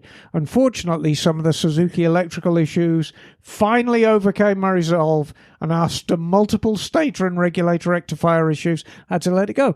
As I have said, Suzuki haven't made a charging system that's good for 45 years. Why start now?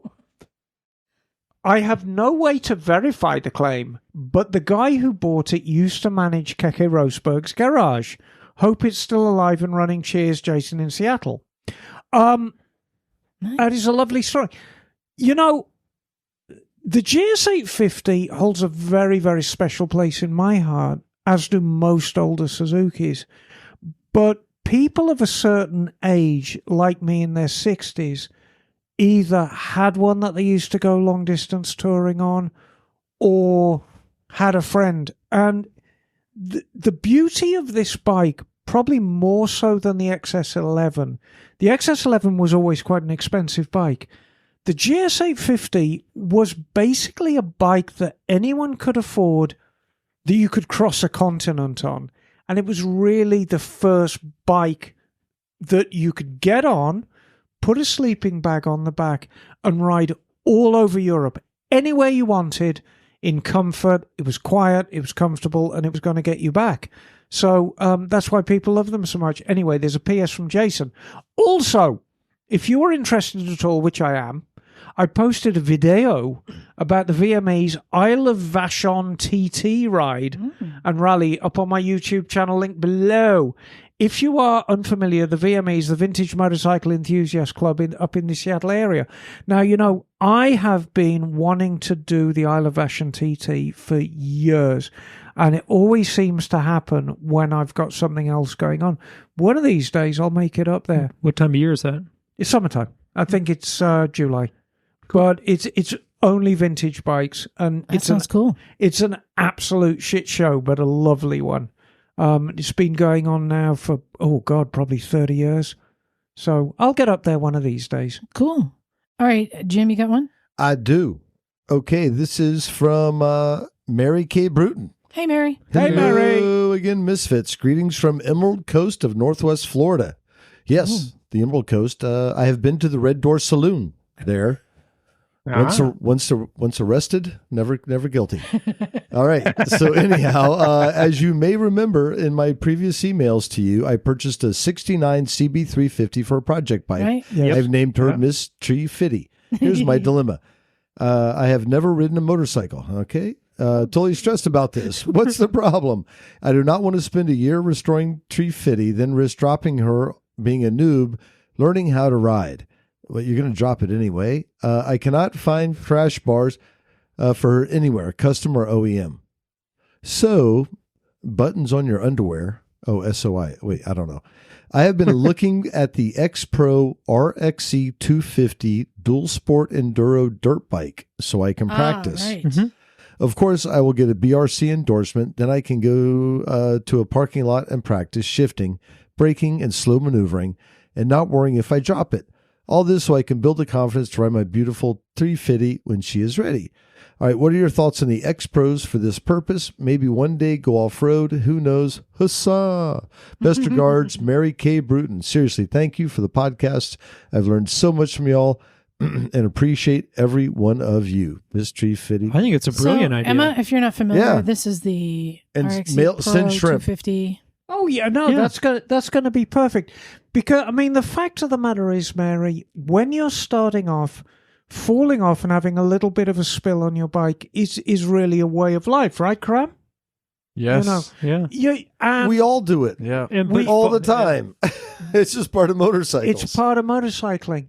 But if you've spent a year restoring your bike and you're worried about banging it up when you fall over, and believe me, a CB350 is more robust than you think.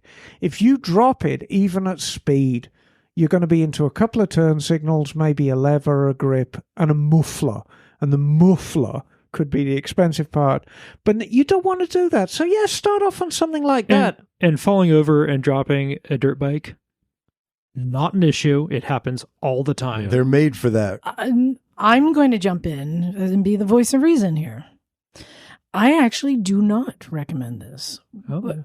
But Explain yourself. I will, unless you're making this. You will forever own this bike. This is the thing. It's a cheap Chinese bike, Right. which some people buy and love and ride and have fun. Great. For $1,600, you can get a bike and go out and ride. I don't know if you can get it plated. Second, as you just said, you drop it, everything's going to break. I was going the other direction with that, saying it's okay to drop it because it's a dirt bike. But, Yeah. but the metallurgy is really bad on these cheap ones and everything breaks. But the biggest issue I have with these is there's no resale value. So for somebody who's buying a bike that they want to just ride for now while they learn to ride and then maybe sell it in a year, forget selling it. It's worth nothing. It's basically an Amigo. It's going to become a backyard bike. It's an Amigo. So as treat it long as like you it's recognize disposable. it. So, Yes. A Which is KLX fine. 250 though. So that's the only True. thing. You can get a used Japanese bike and then resell it for almost what you paid for it as long as you keep fixing it. But, or you can buy a cheap Chinese bike that may or may not last and will never be able to sell. That's it. well, But there's pros and cons either way. As long as you know what you're getting into. I can't believe Queen Bing Bong over here is 'Cause- like not advocating for cheap Chinese stuff. You love that shit. I know, but as I mean, long like as, you bought the Amigo. as long as somebody knows what they're Yeah, what getting you're getting. and what its purpose well, I is. think No, I she guess you could. does. And I mean, That's it. I think Mary has got a mind of buying it as a disposable bike. She's already got the prize. It's not like she's going to buy this crappy Chinese bike and be Well, disappointed when it's not worth anything. again- Because her prize is in her garage right now. It's the CB350. And she wants to be able to ride sufficiently well that she can enjoy that vintage 350. Yeah, I think Liza's got a good point though, is that conceptually, Mary's got the right idea. Get something that's inexpensive, get a dirt bike that you can drop, enjoy it, love it, move on to the bike that you really love. Wait, where does she live? Western Florida, I Is think. this my? Oh yeah.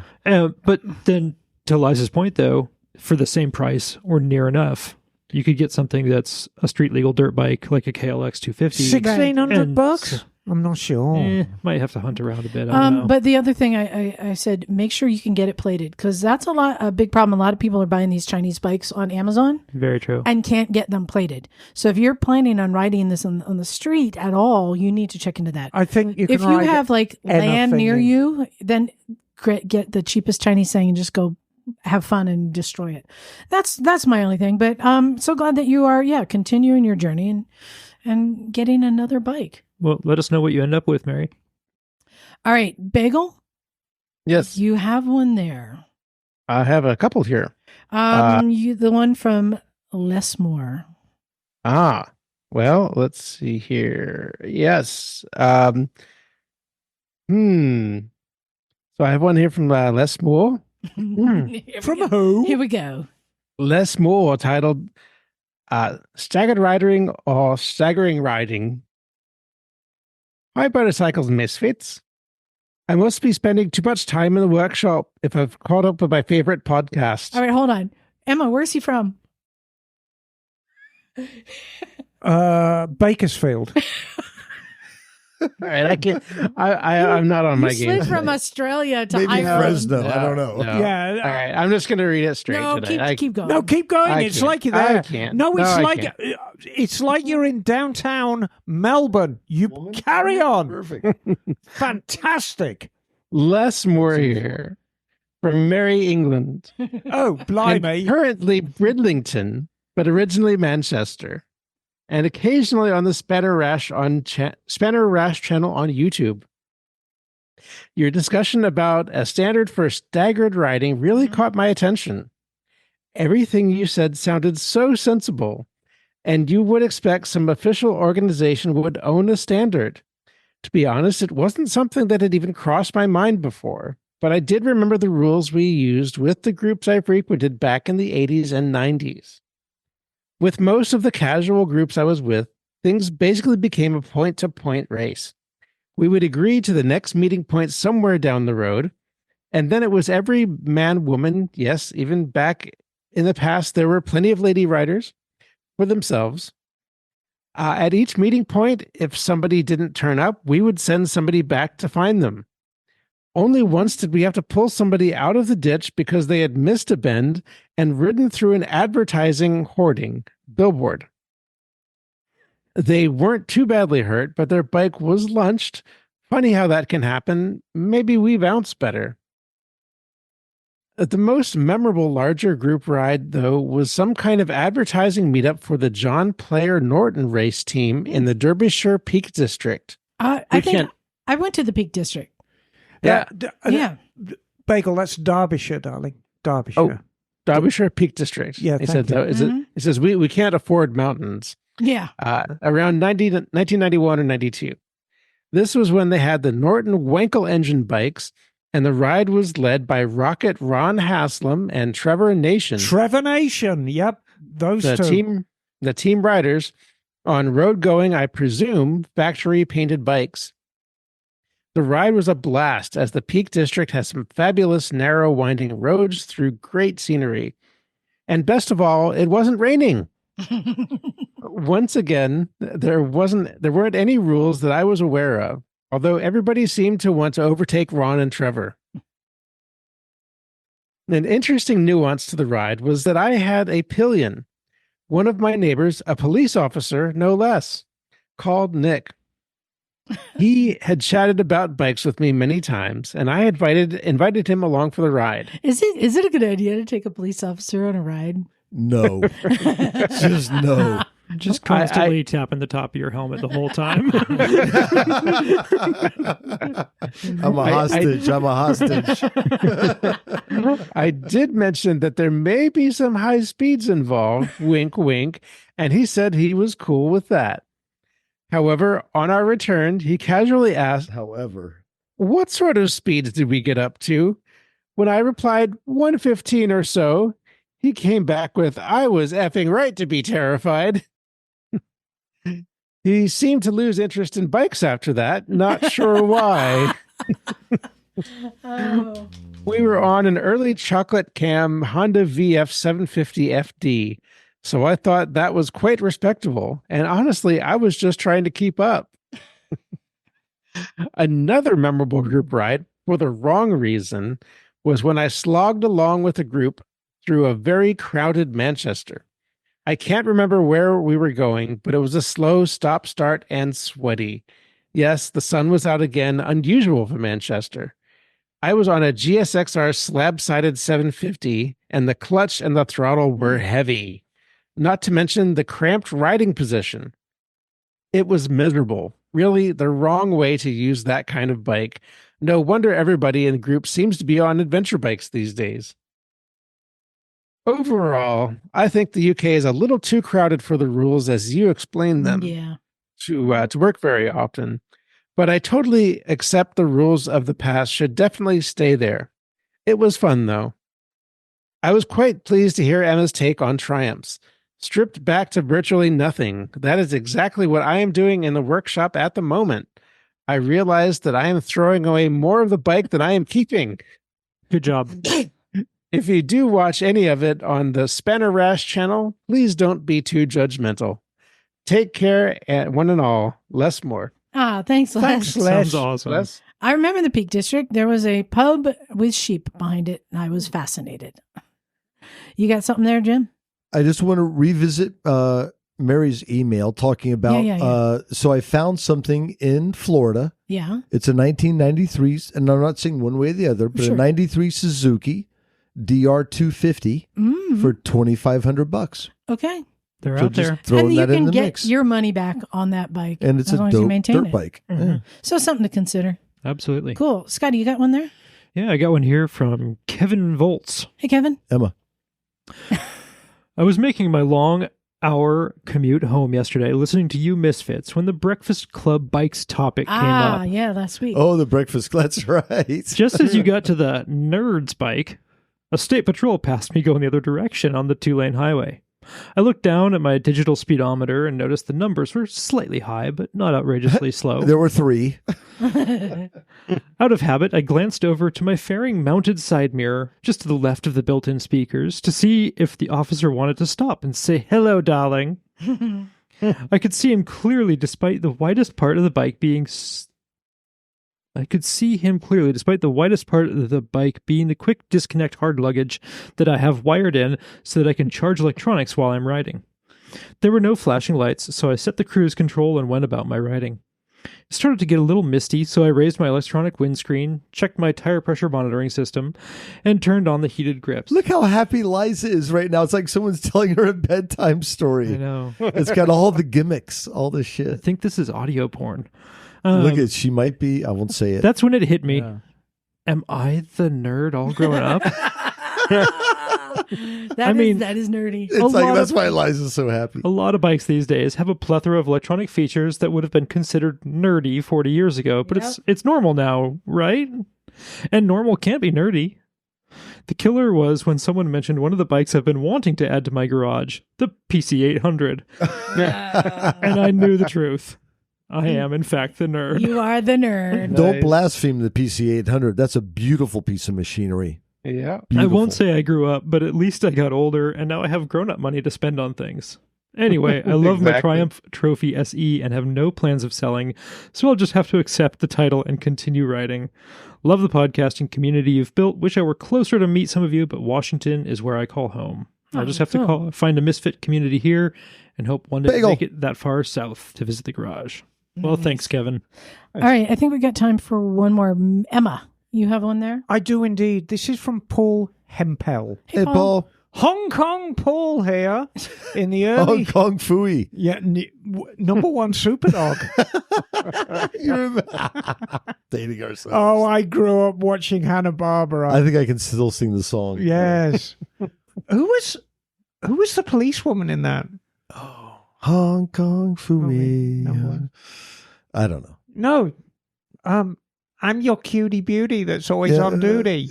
No, she had these big blue glasses and blonde hair. Hey, Emma, tell me you're old without telling me you're old. Anyway, Hong Kong Paul here in the early stages of my Balkans tour, as I mentioned earlier. I have just completed 3 days in the Dolomites, which I added to the start of my journey. I can certainly see why Miss Emma and the others rave about riding there. Sadly, my visit mid-September coincided with the first snow of the season. Day 1 was cloudy and cool, but great for riding. Then day 2 was 24 hours of temperature hovering around freezing, rain turning to snow, and cloud layer lower than the passes. I decided to stay in the hotel because visibility, was terrible and riding would have been work rather than fun. Day 3 was cold and dry with the snow line around 1,500 meters elevation. That's 4,500 feet in freedom speak. Ooh. The passes had several inches of snow, and the intense green valleys combined with the bright white snow of the mountains left me having to keep reminding myself, keep your eyes on the road rather than soaking up the views. With 30 hairpin turns on the ascent of Paso Gao, keeping the eyes on the road was rather necessary.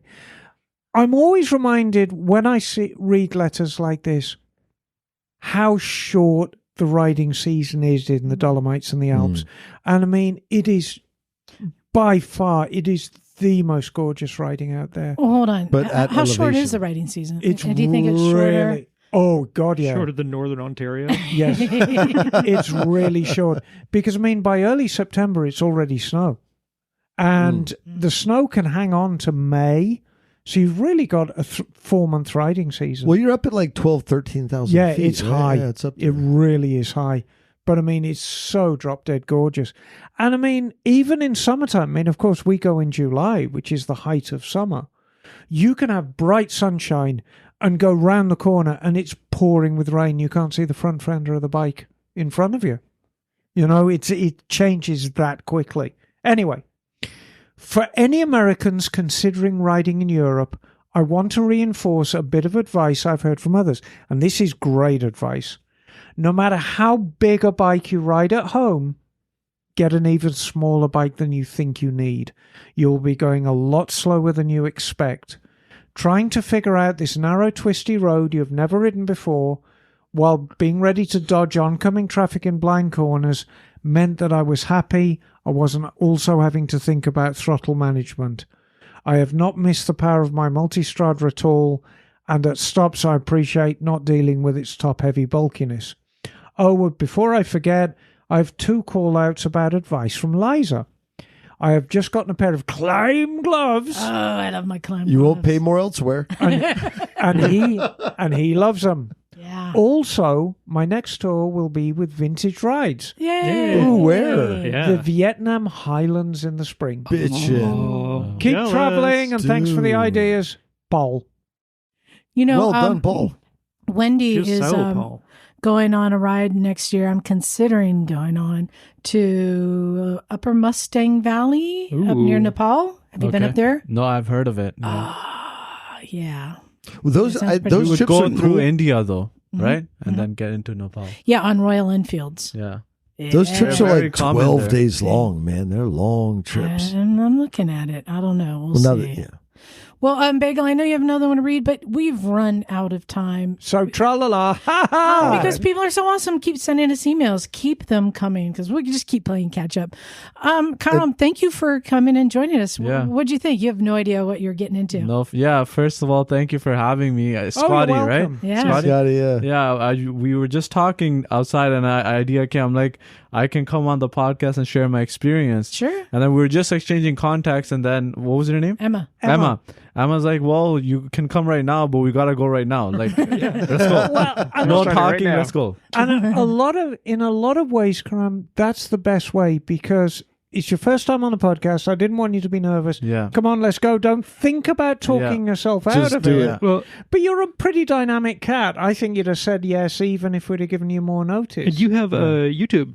Do you want Yeah. Oh, also the yes. channel Oh, you got Instagram. YouTube? Instagram. I can go Yeah. with Instagram. Yeah, Oh, sure. Jim's all over this. I'm going to do this, yeah. It's develop DEVELOP Mm-hmm. underscore thy THY underscore soul SOUL, and all my other links for TikTok, YouTube, they all go from there. All right. But I post daily videos of myself, anything I find interesting, and my travel stuff. So it's a bunch of Just curious, what things kind of together. camera system do you use? GoPro Yeah. Hero 8, I think I have. Okay. Are you going to Phone. stoke them out? I use my phone, All right. and that's it. We should be hearing and receiving videos from our GoPro winners soon. It was Yeah. not a Yeah. GoPro. No, Insta 360. You should try the Insta Insta 360. I'm looking into We it. should. Yeah. Yeah. Those guys. But it's a Cha-ching. minimal setup. Yeah. But sometimes Those that's all you guys. need, right? Nice. And That's then you right. can advance. So yeah, very spontaneous for me. I didn't nothing planned. I was first thinking, I'm like, maybe it'll be next week. I can plan something, but it's good. I like how it Oh. turned out. And that email reminded me, Laguna Seca is another place you can go camping. Do you know what Laguna Seca is? No, It's our local racetrack. It's cars, motorcycles. It's Okay. a world famous In Monterey. It's Racetrack in local to Monterey. us, but it's a globally and they renowned, have yeah. campgrounds around it, and they're often having track days or events They're that probably it's open. cheap, too. Was like I would think it's pretty cheap. It's not 10 a place or where 15 like bucks a night. nobody's like a tourist is going there. It's Right. usually just for events, but Yeah. you can go and camp Laguna there. Seca. Laguna Seca. Seca. Yeah. SECA. But it's in It basically means dry lagoon. When there is one. But it's down Dry in lake. Carmel. Beautiful riding over there. Some Yeah, I great want to roads. go further, like a little bit south. Maybe Okay. go to like Santa Barbara, Oh, yeah. like I'll go go through there. Monterey, Carmel, Big Sur, Exactly. all those Well, places. Well, that's Coast my Road. neck of the woods, Coast Monterey. Road down. Well, I don't know. here, everybody, Yeah. look. We'll take a picture. Hey. Scotty, So, lean in. as you're doing that, I want to thank everyone for sending us the emails. Oh, catch that bike, Scotty. That's a good one. I don't want that. Nice catch. G.I. Joe. That's my G.I. G.I. Joe Joe. bike. Nice That's catch. collectible. Thank you for sending emails and also send us more. I want to hear more. We didn't get any limericks or poems. I want or- to. or I want haikus. people to send in their memories of Hanna-Barbera cartoons from the Yes. 1960s. Yes, turn your Hanna-Barbera cartoon into a dirty limerick. That could be a good one. There once was a Hair Bear from Nantucket Throw the hair bear bunch. whose dune buggy. So Just thanks yelled- everybody for sticking with The us, Hair and Bear especially bunch. My favorite people to thank. Do you remember the Hair Bear that would pull a chopper out of his afro? Yes, I remember that guy. Do you remember who? He pulled a motorcycle out of his afro. Can you remember who Grape Ape's best buddy was? Grape Ape. Was it the boy? It was the young boy. No, Oh, was it the pet store guy or No. the zookeeper? it was Beagly. Ah, fuck. Patreon subscribers, you're should the know that. best. Thank you so much. Because our average Patreon subscriber knows those cartoons. That's right. And again, like I said last Grape Ape. week, I'm still working Grape on Ape. the planning. Grape Ape. Join us for the 600th episode. That's all I'm saying. Yes, Okay. you better. I I'll need to be start. trouble. I need to start hitting people. So time to get out of here. Grape Thanks Ape. everyone for sticking with us. Go to motorcyclesandmisfits.com and you can find link to our shows and to we got shirts for sale. Ooh, will you take a shirt? Sure. I'll give you a shirt. Yeah. You look good in it. And thank you so rock much. All right, so time to get out of here. Thank you, everyone. This is Liza. Scotty, Emma Darling. Cut 'em. Naked Jim, son. Bagel. And we are out of here. Cool.